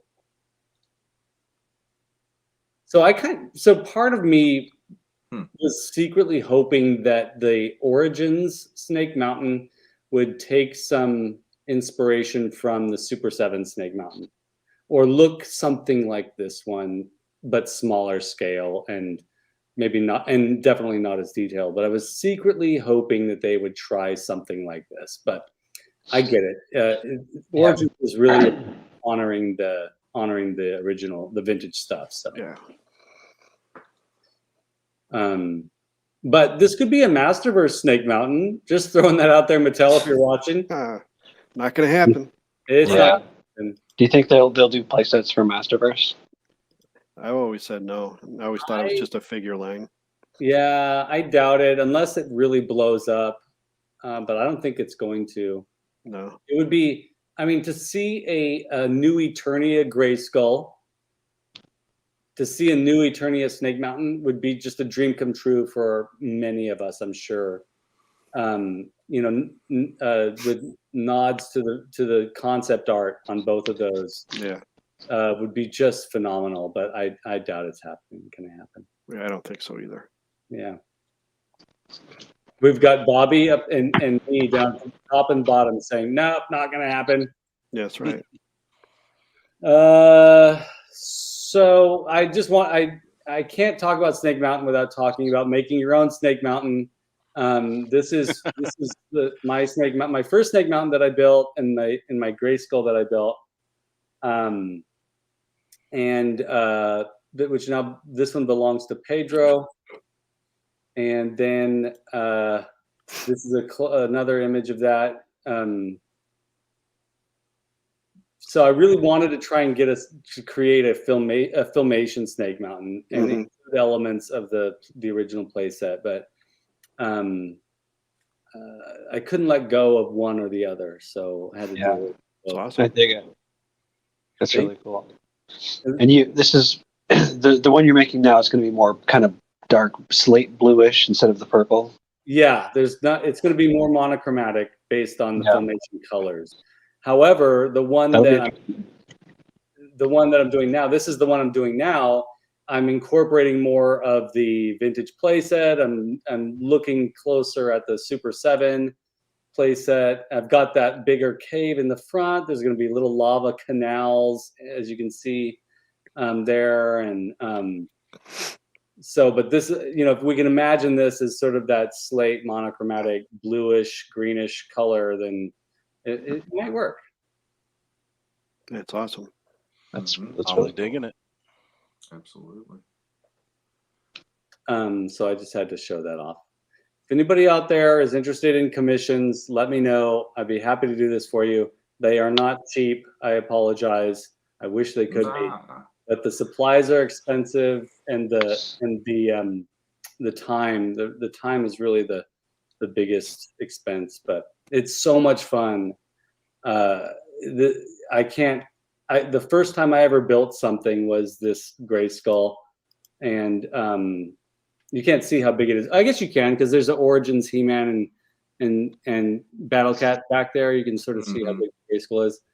I learned so much from this, and anytime you want to try something new, folks, do it, because it was deeply rewarding for me to learn these crafts for this stuff.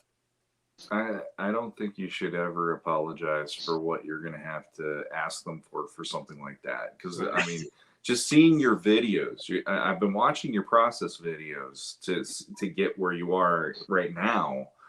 And like when I first joined a lot of the groups on Facebook, I actually was like, okay, I'll do commissions because people were really responding to what I did. I froze up.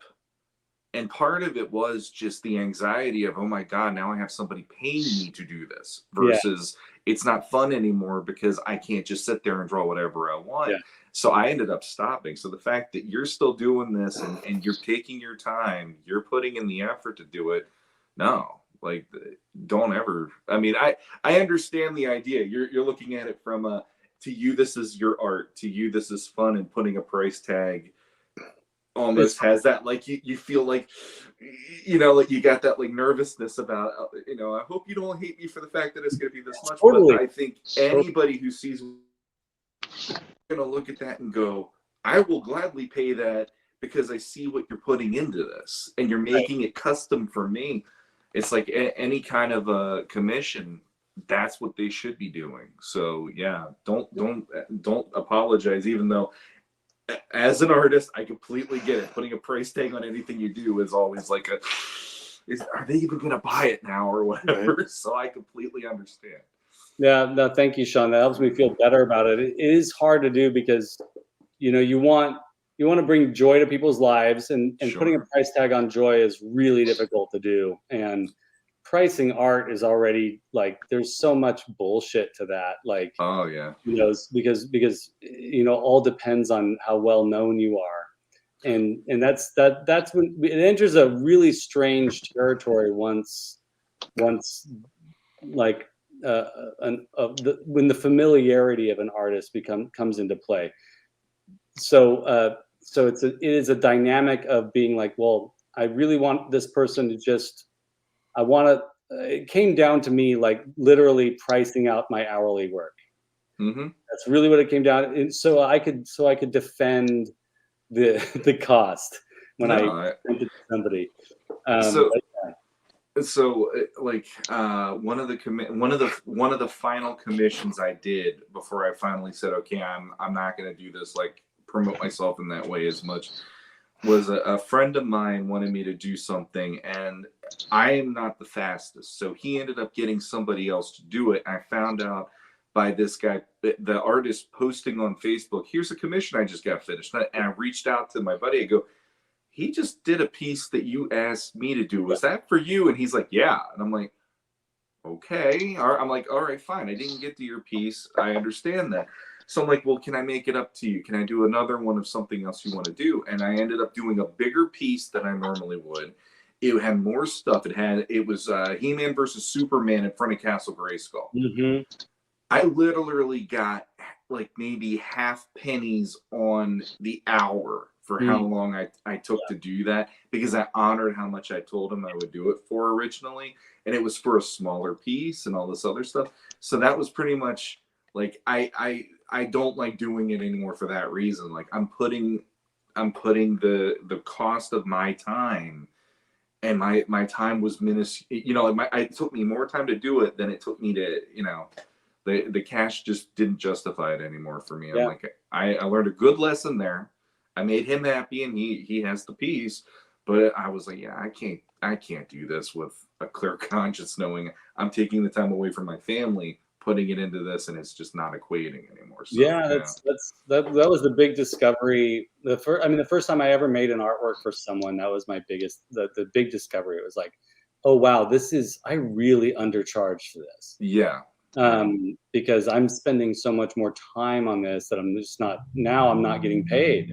Yeah, exactly. It's true. But Bud asked if I was going to attempt to build an Eternia playset or Filmation Fright Zone. The footprint on those, based on the size that I like to build, would be insane. The Fright Zone, especially. I would love to do that if somebody had an entire room to dedicate to a Fright Zone, or an entire room to dedicate to an Yeah. I would do. I would do that. So You definitely does anyone own a neighborhood? Exactly. There's your Fright Zone.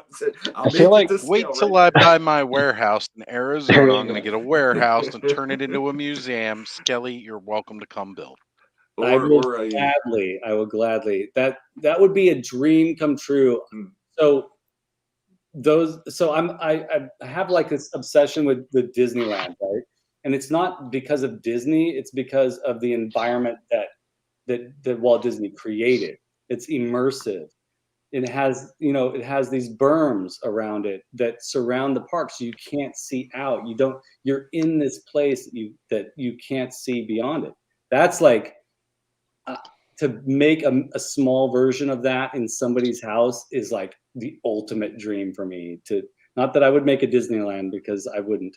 I'm less inclined to do that, although I would take the commission if somebody offered it. But I'm more inclined to build an Eternia. Like, I would love to build an Eternia for somebody in their house. And Motu Joe, I'm looking at you. Yeah. So bring it, folks. Yeah, Toy Frenzy Toy Museum, highly in dread.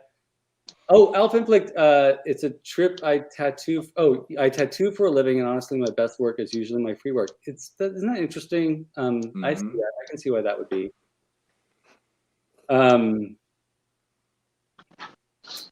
Siege of Avion was the first comic to introduce SM. I don't know. I don't quite get that. You guys get that? I missed that in the chat. Snake Mountain. It's Snake Mountain. Oh, yeah. Okay. Yeah. Yeah, I think so. Thank you, Thanos. And Thanos lives close by, man. Just drive on up every weekend and work a little bit in your house, build up that Eternia for you, man. Happy to. Yeah, I can totally understand that, Alf, for sure. I like what Highly in Dread said. I'm just going to highlight that, Oz. I don't know if you did already. Toy Frenzy, Toy Museum. So one of us that wins the lottery first, we're going to pay the rest of Matt Rodriguez's Kickstarter goal. Yeah. And then we're gonna rent a warehouse somewhere, buy a warehouse somewhere, and build the Toy Frenzy Toy Museum. So I'll have you build me a house-sized Castle Grayskull. Oh my God!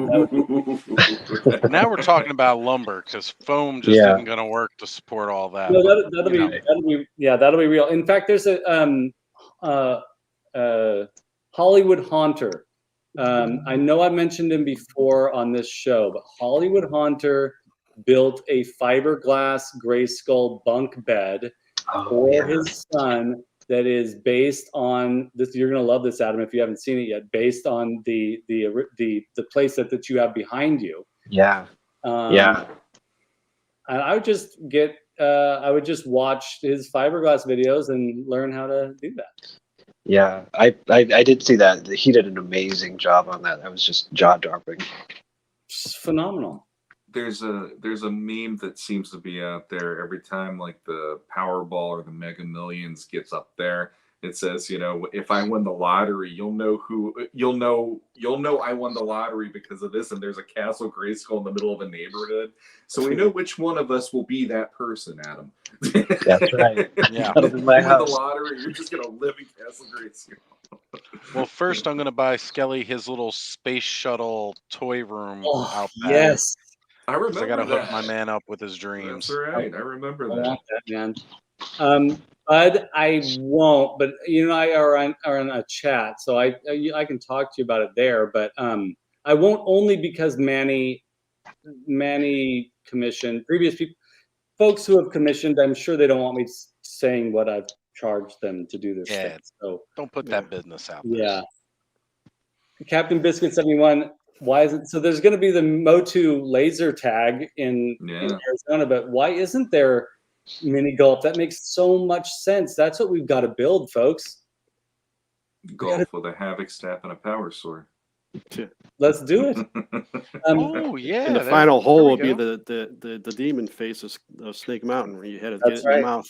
Yeah, your mouth open up and close. And you got to wait until. So good. Yeah. So Bobby's good. on it. He knows. The first one, you're putting it through one of the sorceress's portals in Grayskull, and it goes through the crazy corridor and everything. Yeah. Thank you, Duchess. That's very, very nice of you, Bobby. Now, have you been to the KISS? Has anyone been to the KISS mini golf in Vegas yet? No, not yet. No. I want to do that. The only times I've been out there, it's basically I've been around the Venetian a lot, and some parts like just off the strip, but that's because it was all for work stuff, so it's not like I could well, there was the night we all went out to some other casino where they had like a pizza joint and we all shared pizza together, and then like boss cheaped out and we had to walk back to the hotel, so we had to walk through Vegas. Man, you see shit you did not want to see. Oh yeah. But it was fun because I'm from Baltimore, so it was just kind of like walking down Baltimore Street in the middle of the night. It wasn't too bad. You're used to it. Yeah, I got to check out that Punk Rocky Museum. So yes, that's on my list to do. Now you have a YouTube channel, so can you please just take your camera out, film a little bit of that Punk Rock Museum? Please show it to us. Sure. We'd love to see it. Yeah, I know CJ Ramon's going to be doing a tour through there at the end of May, so that might be the day I'm going to go. Gotta see. Oh, that's so cool. Just to get back to Hiley and Dred's comment about real quick, he didn't build just a firehouse. He built the Ghostbusters firehouse. Yes. Oh, based off the toy. It's so cool. Like, will he adopt me? Could I make that happen? Do you want a bunch of kidults to adopt here? And Bobby, you're gonna love this too. They collect. His wife collects vintage Halloween memorabilia. Oh, so cool. They're just constantly collecting. The vintage Halloween memorabilia is the best. Yes, it is. Yes. The decorations. And all that Bastille die cuts and all that stuff. My favorite stuff. Bastille stuff, hands down the best. And he's a set builder and she's a set painter, and so they're always building they're always building artificial facades, mostly for like haunted mansions or and I mean just they have the coolest channel, Hollywood Haunter. Look it up, folks. Great stuff. The golf sticks should be like swords for sure for our mini golf. Yep, for sure. I'm down for that. You have them in silver or purple. Yep. I'm gonna go to sleep tonight fantasizing about Motu mini golf. Sorry, Joe Amato. Motu mini golf just sounds right. It rolls off the tongue. Joe's just got to get over that shit. That's his problem. Joe Motu. Yeah. Yeah, it's not going away, Joe. No. It's not going away. Sorry. It's here to stay. Yeah. I think he's the only one that's got a problem with it anyway. But I love that about him. Yeah, that's great. It's like, I'm going to hold on to this thing, damn it. I'm not letting it go. Yeah, he's stubborn. Yeah. Yeah, NoFX is doing a farewell tour. I heard about that. That's crazy. Yeah. I got to see them once. I think it was 1992, and it was in a bar, and there was only like 10 of us there. So that was pretty cool. Those are always the best shows, though. Like when it's the small crowd. Yeah. It's always much more intimate and a lot better when it's that. For sure. Well, okay, so we're at 2 hours. We're at 2 hours. Yeah. I thought we were. Why the fuck are you showing that? It's old already. It should be like gone. Nothing old about this, Bobby. Nothing old about this. This is brand new. This is today. Yep. Well, it's old to me already. It brings joy. Look, Bud's got your back. He says your putters will be shaped like middle fingers. That's right. Oh, that would be great. Just like, okay. The giant FAH-Qs to the universe. That's right. There's so much you could do with Motu Mini Golf. The effect's just like a Halloween haunted house. Absolutely. Yep. Captain Biscuit 71. I'm pretty confident you're from this area too. Have you been to the haunted golf indoor mini golf that's in Fresno? Let us know in the chat. I'm interested to know what you've thought about it if you've been. We've got monster mini golf out here. Oh, that's cool. Everything's done in black light paint, and it's got that very rat fink style, very Rob Zombies-esque white zombie music video style, almost like to the whole thing.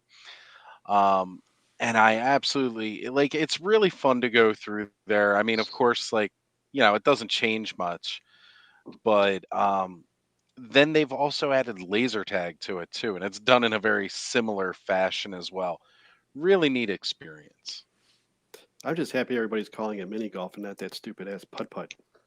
Oh, I never even heard that before. Oh, putt-putt's like a East Coast thing for sure, like more over the side. Yeah, mini golf. Yeah. The Titanic theme song would go great with what art pick? Oh, this one.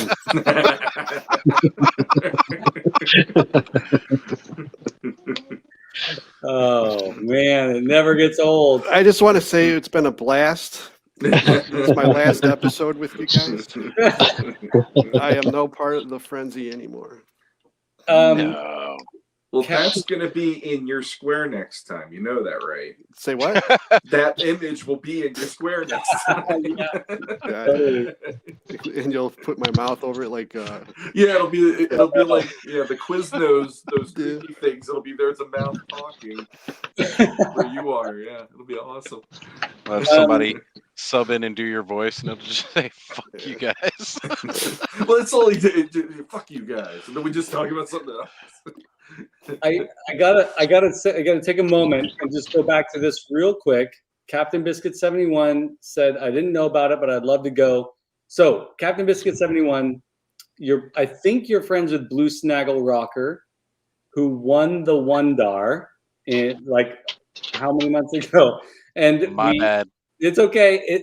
And Blue Snaggle Rocker's cool. He's totally fun. So just so you know, Blue Snaggle Rocker, if you're watching, the Wondar is going to be here tomorrow. Captain Biscuit 71, Blue Snaggle Rocker, it's an invitation to go to the haunted mini golf, indoor mini golf. Join me there, and I'll do the handoff for the Wondar, and we'll try and film some of it if you guys are okay with it. Oh, look. Oh, hi, puppy. We should do like a pet night. He thought I was neglecting him. But yeah, so just letting you know, Captain Biscuit 71. Maybe we can make that happen. So what's your dog's name, Adam? This is Gromit, like from Wallace and Gromit. Yes. I love those guys. I like Gromit's collar. Yeah. He's like, why haven't you walked me yet? Talking about Wallace and Gromit brings us right back to that stop motion. We got to talk to Justin about coming back on the show and having fun with us again. You know, I made a comment on one of his Facebook announcements regarding people realizing that he did it. And I said, fantastic. I love seeing more of this happening. And he wrote back, he said, there's more coming. So that means that Mattel is really taking his work seriously. They're asking him to do more of these things, and I am stoked. Didn't that episode say it was part 1? Yes, yeah. Yes, yeah, that part was part 1. Yeah. There's more to come from that. And I think he's actually working very closely with Mattel on more than just these little. I mean, again, when we talked to him, he said it takes him like, what was it, Skelly? Like 6 weeks to get 8 seconds worth of footage. It's crazy. And so you can also, those of you who are interested, you can find YouTube videos of him going through his process and talking about his stuff on YouTube. Just type in Justin Rash. Is it Rosh? Rosh or Rash? always forget. He's really cool and very, very talented. And it's such a neat thing to see how he and his wife started doing these things in their garage. He's worked on different movies. He did some work on the new Pinocchio that just came out, Guillermo del Toro's Pinocchio, and which I still haven't seen. I feel like I need to see that. We do got to get him back here. Ideally, and Oz and we talked to him about this. It would be great for a full series of short films using action figures, which from him would just be amazing.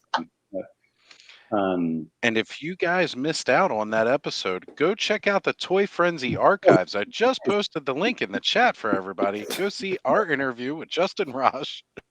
It's a good one. I watched it. It is a good one, yeah. He didn't realize this until we pointed it out, but he has the Too Bad 3 stripes on his head tattoo, and he was like, I just did it because he was talking about how it meant something to him in a personal way. But then I was like, yeah, that's the Too Bad 3 stripes on your head there. So folks, guys, any other thoughts about Snake Mountain? Any other thoughts about what's coming up? What's going on? Well, I mean, it's been brought up a couple times in the chat tonight. I want to say I really hope that we do see kind of like an additional Snake Mountain accessory pack of some kind. Just that little something extra like they did the Mysteries of Grayskull. It'd be nice to see it. Does it necessarily need it? Not really, because they're giving us a whole lot more than the vintage had. But they're still respecting everything that the vintage brought. They haven't taken away a single feature other than the voice modulation thing with the wolf, but they said you can download like a free app to do that, so it didn't make sense to them incorporating it in the cost. I'm okay with that. That's a reasonable thing considering everything else they gave us. If they want to add that conference table, Skeletor's conference room table into a pack, that'd be awesome. I think it'd be really cool like that. Maybe like an additional little add-on for like Merman to come up, coming out of the Sea of Rakash or something like that into Snake Mountain, one of those type of things. That would be really, really neat. Oh, they could add the golden discs of knowledge from that episode. Yeah, that's a great one. That would be fantastic. Bud is asking the video I shared with you. Don't know if I saw it or not. Are you talking about Mattel Q&A rumors address Snake Mountain details revealed? But, you know what? I did not get a chance to watch that yet. But so I watched that a little bit earlier too, because I was talking about some of the talking points for Snake Mountain and all. And I think now more or less what he's talking about is some of the other points that they brought up on that video, where it's Toy Collector on YouTube. Oh, okay. He ended up doing like a bit of a Q&A with Mattel. Cool. And they answered quite a few of his questions very plainly, very simply. We're getting more Masters of the Universe after this year. That's a guarantee. It's not stopping at the end of the year like people have been speculating. Well, I mean, it'd be weird if it did stop at this year anyway, because then you get Eternia just out of the blue. Then we at least got to have it until history's got to repeat itself. Give it to us until 2027. I'm okay with that. Another 4 years of Masters of the Universe. I'm totally okay with that. That's plenty of time to give us everything we had and more. We can't really end this without a battle ram. I mean, we can't end this journey without a battle ram. That'll be the last thing they come out with. Yeah. One of the first. Why not one of the last? I bet that's Bobby. I think you're right. I bet that's exactly what they're thinking. We're probably going to get a Fright Zone before that. I'm sure. Yeah. Yeah. So I did order it on Amazon. I'm nervous about it because I've heard horror stories of pre-orders getting canceled through Amazon. Though I have pre-ordered several things in the past from Amazon and it's never been canceled. Yep. It's probably going to go. It's going up for sale tomorrow on Mattel Creations, I think. Right? Oh yeah, the last figure of the Mighty Pitbull. I don't think that's going to happen, but that's funny. So do you all think that it's wiser to order it from Mattel Creations or one of these other organizations? Or well, why wouldn't it? Yeah, you're buying it from the source. Yeah, That's what I'm to me, it thinking. makes sense. Mattel Creations. Go ahead, Skele. Go ahead. Go ahead. I just think there's a lot of people who are afraid, and the more I think about it, fear is infectious, right? So I'm getting nervous about it. I don't think there's anything to worry about buying it from Mattel Creations, because even when every single retailer was not carrying it around me except for that one, yeah, Mattel Creations had it in stock the whole time, still has it in stock today. It's $80. It's full price for Castle Grayskull. Yeah. But if you missed out, you can still buy one for like $5 more than what it was sold at retail. Right. I'm just hoping it doesn't leave the Amazon opportunity, because it did. The link was taken down, and so that's my fear.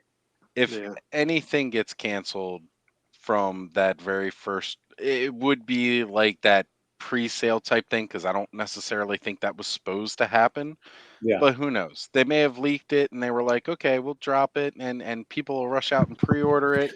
And then we'll make a big announcement so everybody will get excited.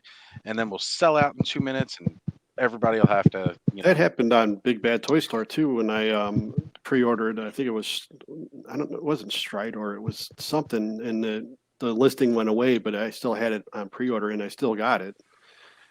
But when they originally put it up, it was gone. So I don't think that's kind of common, I think. Yeah. Okay. Yeah. But then again, you buy it from Mattel and don't have to worry about it.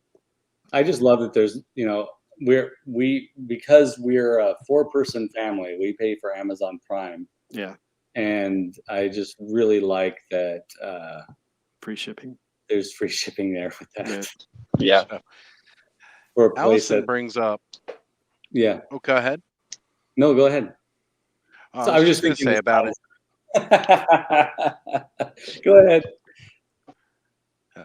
Allison was bringing up talking about breaking street date. Now, dealing with video games and street dates and breaking street date, that is kind of a serious offense. I know a lot of people don't think it's a big deal about breaking street date. I don't think most people really understand what that means for the company that does it. Yeah.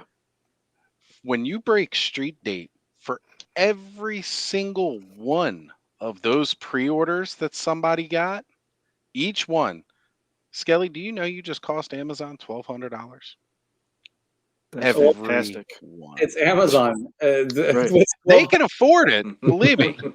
But they're also going to take it out on everybody at the end of the year when they have to look at that as a loss. That's what they get for shipping out all that stuff crappily, because when Walmart sits there and they blame all this crap that they're doing on the fact that they're getting so much product stolen. Look, guess what? Every single bit of that product is insured too. Yeah. All of it. And you know what? They still take it out on the employees and everybody else. Because when the employees say, why can't we get a raise? They'll say, well, it's because we're losing too much money to theft. They don't lose a dime. All of it's insured. Mm-hmm. They don't lose anything from that. When they say it's a loss from our profits, it's covered by their insurance. The shareholders don't lose a dime. Well, but they do take it out on everybody else. For those of you out there that work at Amazon, I'm sorry. That's awful. They're already treated like crap. They understand. Yeah. No, that's horrible. No job should treat their employees like crap. That is not okay. It doesn't make it okay, but yeah, not a good company. Same thing happened to me when I pre-ordered movie Skeletor Master's figure, and the listing went away for months, but I still got it. Okay. So what was I going to say? Oh yeah. Really quick, we almost forgot. We got a few other things to talk about, folks. Promotional things. I'm just going to bring this image up again. This is the thumbnail for the Toy Frenzy podcast, which you can find on YouTube Music. Now, this is new to me. I just did it because it was available for us, and so for those of you that do prefer podcasts, it's still through YouTube. It's still on YouTube. I looked it up. It's YouTube Music. You just type in music, you can find it.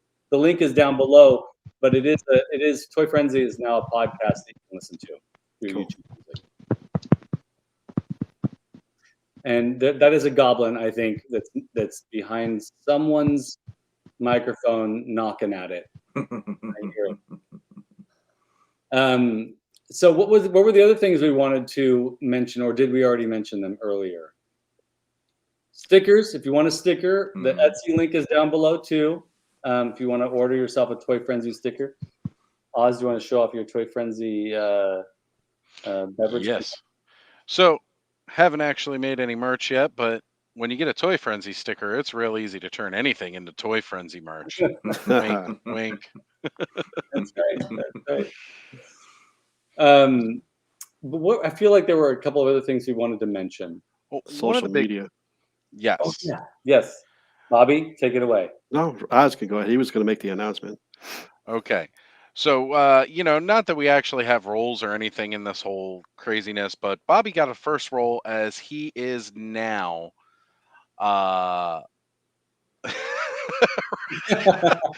Thank you, Ryan, for showing up tonight. We will definitely get a fanny pack out there. Great. Ryan, if you read my comment to you earlier on Instagram, here. So while Skelly's typing that out, Dole goals. That's what's up right there. Dole goals. I agree. We need the bootleg Doleverse toy line. That's got to happen. We're putting Ryan Dole in every toy line across the universe.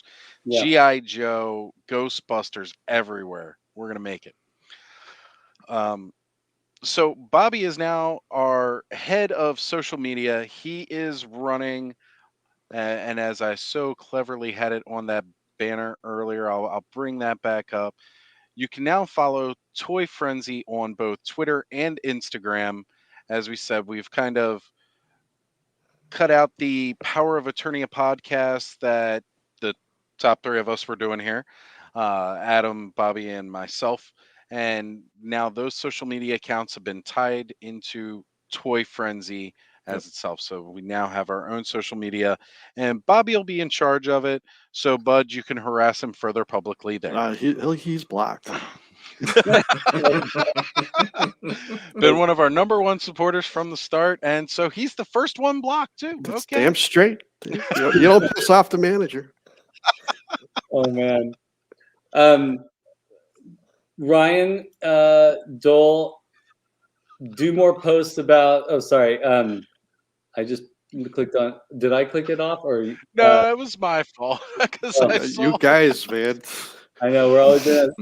So if you're interested in us talking about more 25-cent toys, Mark, the co-host of Cambridge and with Shawn podcast, who started that discussion about those pencil toppers, is going to be joining me on a Weekly Weirdo this Sunday afternoon. So pop in there, Ryan. We're going to talk about that stuff. Absolutely.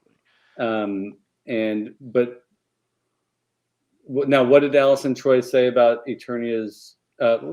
Well, in case you guys haven't heard, Dole has the strongest Eternia in all of the universe. Oh yeah, that's as his rails didn't break back then and still are intact to this day, still supporting that tram all the way around Eternia. You know it. Yeah. So folks, go on to Instagram, go on to Twitter, and find Toy Frenzy. Yep. Bobby will probably let you be our friend over there. Oh, I will. Except for Bud. And it's really cool. It's fun to see that happening. And though we are sad about that Power of Eternity podcast going away, we are so blessed and happy to have Adam joining us as a co-host. Having Shawn be a co-host, having Adam become a co-host over the last few months has really just been so cool. So we're so happy to have you guys. And even though in your contract you can pick and choose when you come and go, we want you there all the time. But we're so happy that you're part of the team now. So thanks, Skelly. Thanks, guys, for having me on. This is a blast. Yeah. Good. And I'll echo that too, since I'm fairly new myself. So thank you. Yeah, we're stoked. This is great, and I feel like everybody in the chat. I know we do this every time, but Oz made a good point before we started tonight's episode. He reached out to our little chat that we had going on, and he said we really gotta say a big thank you to everyone that's been watching this show from the very beginning. And so many of you in the chat right now have been here from the very, very first episode, been here at every single episode. We're on episode 38, folks. That's insane to me. Yep. When Oz and I first got together to talk about Wondar, we thought we would just be like, maybe one toy thing, one talk, maybe two talks. We didn't even think about this as becoming a thing. And then, so we're really thankful that to all of you that keep coming back, and to all of you that keep bringing positive energy to these conversations with us.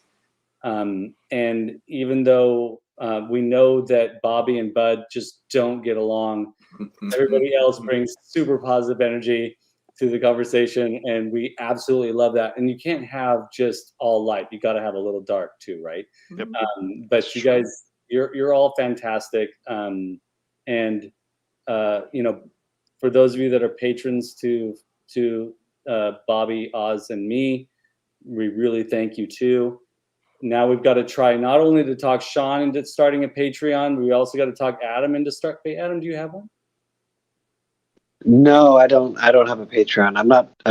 I've thought about it. I'm not really sure what to do with one, but maybe sometime we'll do You one. still could donate on his website, though. Yeah, if you go to battleramblog.com, you can donate, or you can. There's a link for Entertainment Earth if you buy through my link. Oh, cool. That kicks back a little bit to me. So that's awesome. And by the way, Battle Ram Blog's link is down below. So as well as a link to Legends of Grayskull podcast too, for Shawn.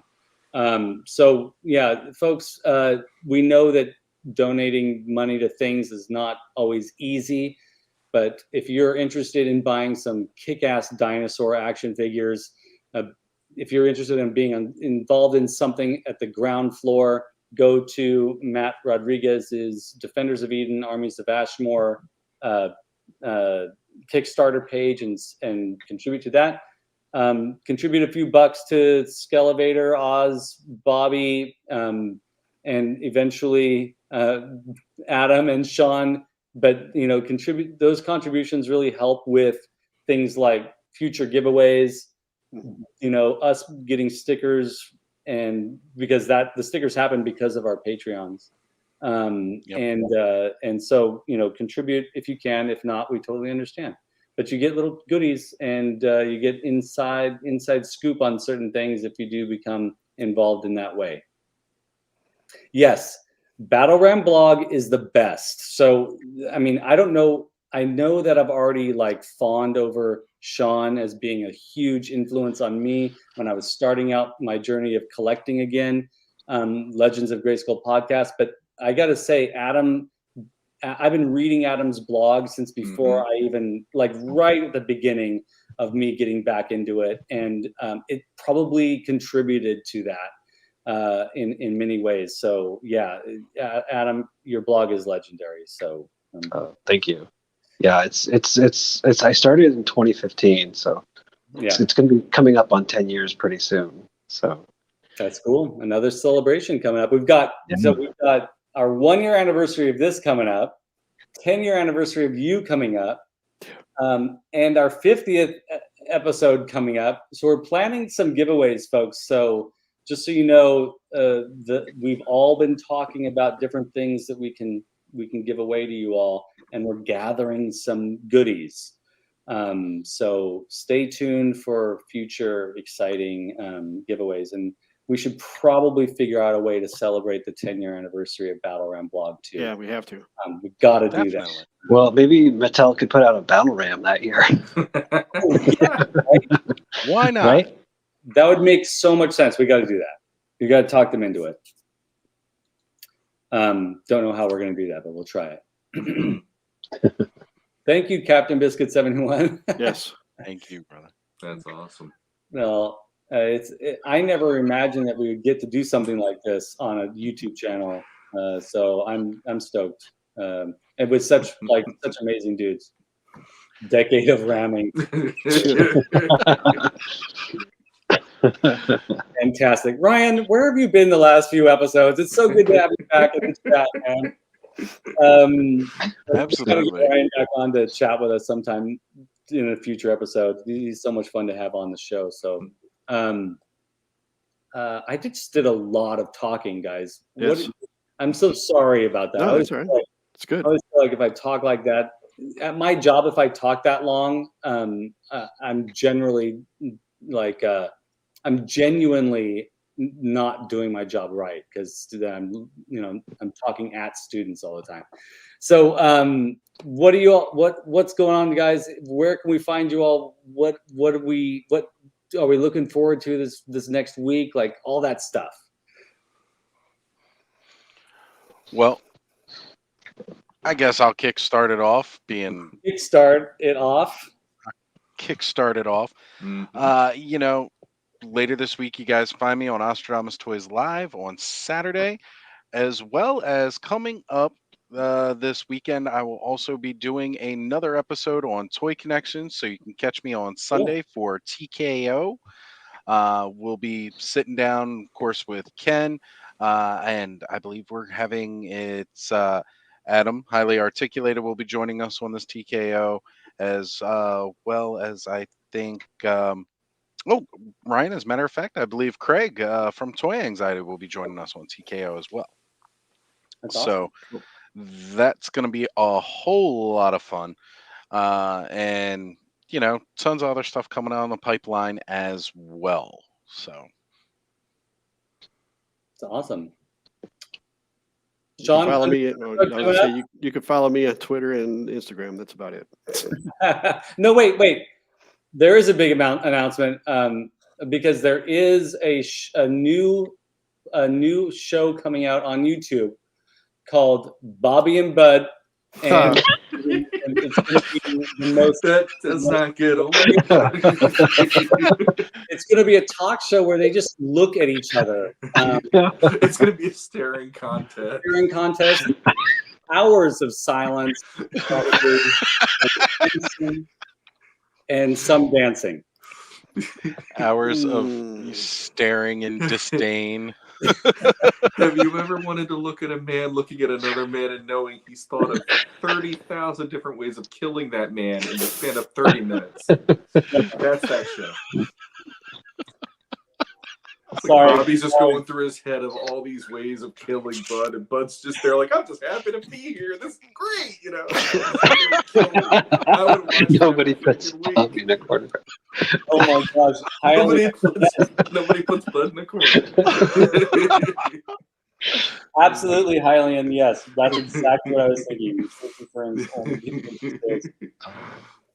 So, Shawn, when do we get to have the 100th episode of Legends of Grayskull podcast? I don't know. Guys, mark your calendars. It's going to be on the second Tuesday of next week. Check it out. 100th episode. We will figure that out. But until second Tuesday of next week. It took me a while. That's news to me. Hey, I set the deadline. You and the dudes got to make it happen. Second Tuesday of next week. Well, this is our 100th episode. Thanks for joining us. Bye. Click, and that'll be it. It's going to be on May 39th. Yes, May 39th in 3052, I think. Yeah. February 30th. So let's see. Tomorrow night, you're gonna see me back on YouTube. I'm gonna be on with the Dooch, Jesse Arnold, and Curtis Ackerman. We are going to do our Off-World episode 2, and that's going to be a recurring thing every week. We're going to do Off-World legit numbered episodes every other week because all 4 of us can make it to that. And then on the weeks where we can't, we're going to call it an off week and still have a couple of us showing up. So you can like that. You could still find us there, and that's going to be pretty fun. And I am actually working on a Patreon as well because Skelly you've been strong-arming me about this one, and I'm like, because Oz got to hear me at least reach out and go, so what makes sense here? And he gave me a lot of ideas. He gave me some good feedback on that. Cool. So it's starting. I got to get going on it. I'm also tempted to strong-arm you into drawing a Toy Frenzy image for us. See, I was thinking of that when you guys were talking about his art earlier. I was going to mention something like that. I've been thinking about it because you're an amazing artist and you're part of this team. But that would be, now that I'm talking about it live, I just realized how crappy that is. That's why I said I was thinking about it earlier. No pressure. No pressure. It doesn't have to happen, but boy, that would be cool. Anyways, we could talk off air about that because I actually, the ironic part is the Off-World show I'm doing, like caricatures of us in like mine's going to be a caricature of Colossus from the X-Men because he's one of my favorite Marvel characters. Matt loves Link from the Legend of Zelda, so he's going to be more like that and stuff. So it's like I'm already in that mode, so that's probably not a bad place to be to come up with some stuff on this one too. So we can talk about it and let's kick around the ideas. So cool. Scott Baker, welcome to it. That would be great. And Scott's one of our constant friends through Legends of Grayskull podcast too, right? Because that's how I met Scott. Yeah, I actually met him in person at LegionsCon last year, and I had a blast. We ended up talking like we were old friends. So he's a great guy. On top of being, he's always there. Yeah, he's very consistent, and when he shows up to be an audience member and participate, so all around good guy. Yeah, thanks Scott for everything. So and he heard X-Men. Ryan heard X-Men. That's right. He heard Colossus and he knew. Yeah. The ears perked up. Colossus he's always been my favorite. No way around that one. So Adam, what do you got going on, man? Let's see. On my site, most recently, I did an article about Gyrotacker.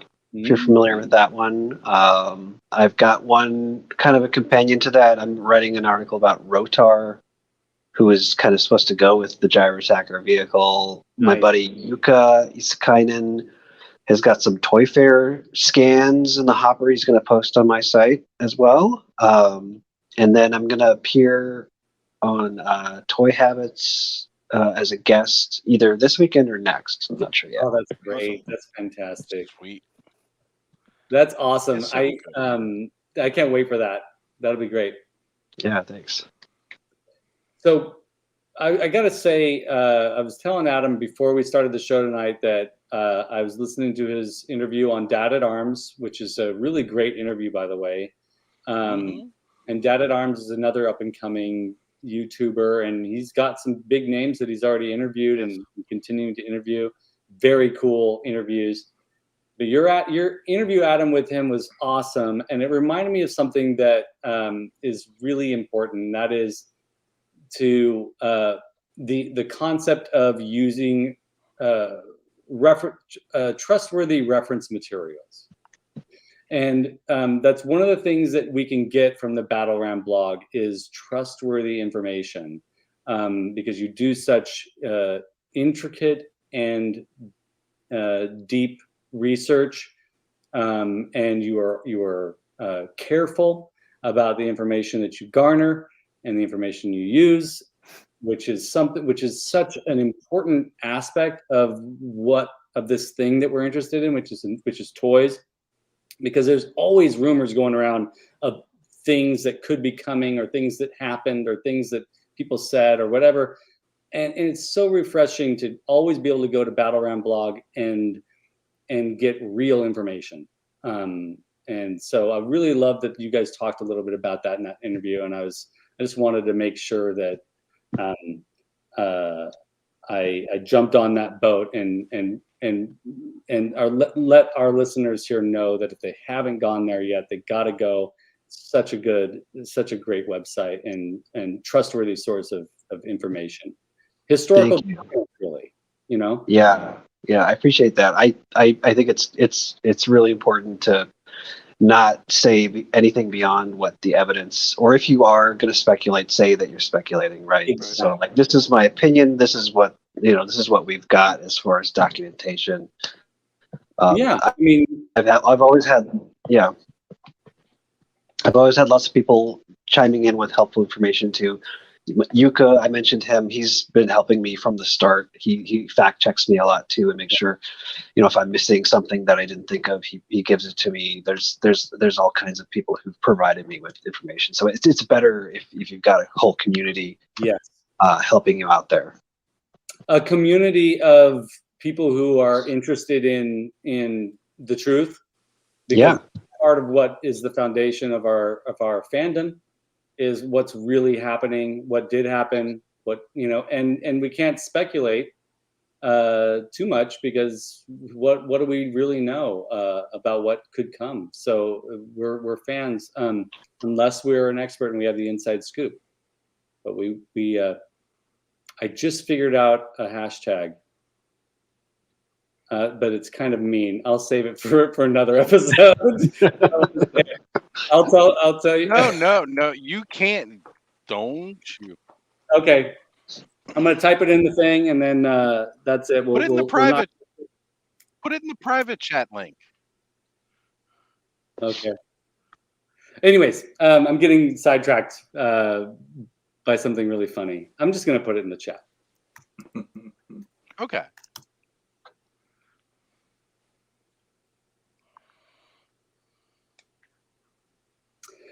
Is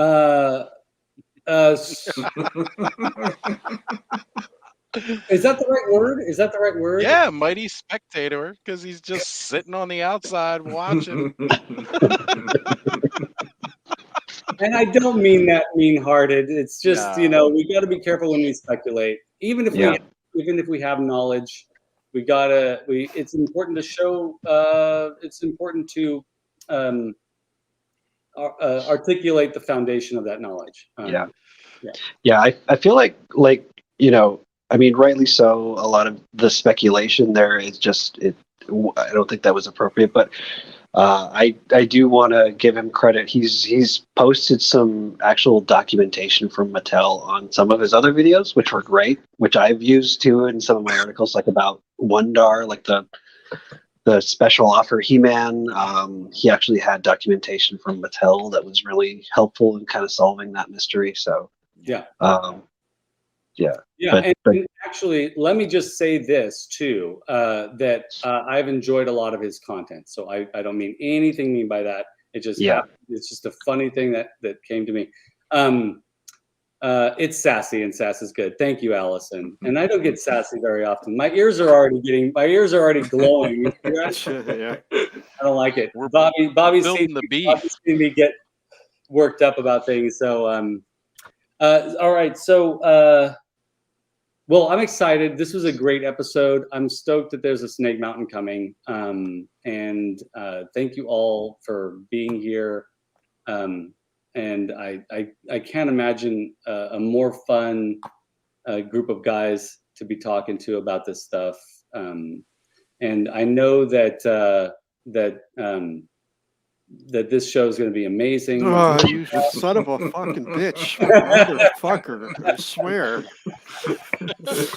Oh, man. Nightmares. The stuff of nightmares. So, yeah. I know, Pop Actor, you're absolutely right. 100%. Making videos on the characters, giving us that history. Going back and retracing the origins of these characters and talking about them is really, really good.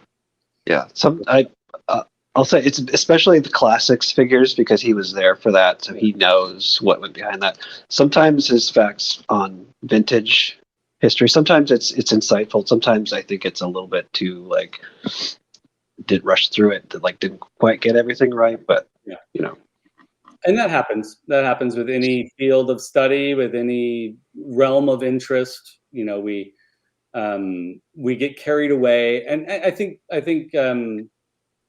for all of us, we get carried away, and we get excited about the speculation. We want to ride that wave, and it's hard to let it go, and it's hard to not talk about it. I mean, it's hard for me to not put that hashtag in there, but I had to because I'm a human being, and I'm essentially a fool, right? Like human beings are essentially silly and don't think things through most of the time, unless you're Bobby, who thinks everything through. That's right. That's right, right? Yep. All right. So on that note, I don't want to really say the last words. I've said so much tonight, but thank you all for being here. This group of co-hosts with us as a team, it's amazing. Everybody in the chat, thank you all so much for being here. It's a phenomenal thing that I feel like I've been gifted. So thank you. Bobby had the time of his life tonight. Yeah, look at him. Just don't do it. I know what's gonna happen right when the show ends. I won't do it. I won't do it. All right, guys. Well, it's been another great Thursday, and we thank you all for being here. And stay tuned because next week we're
Son of a bitch.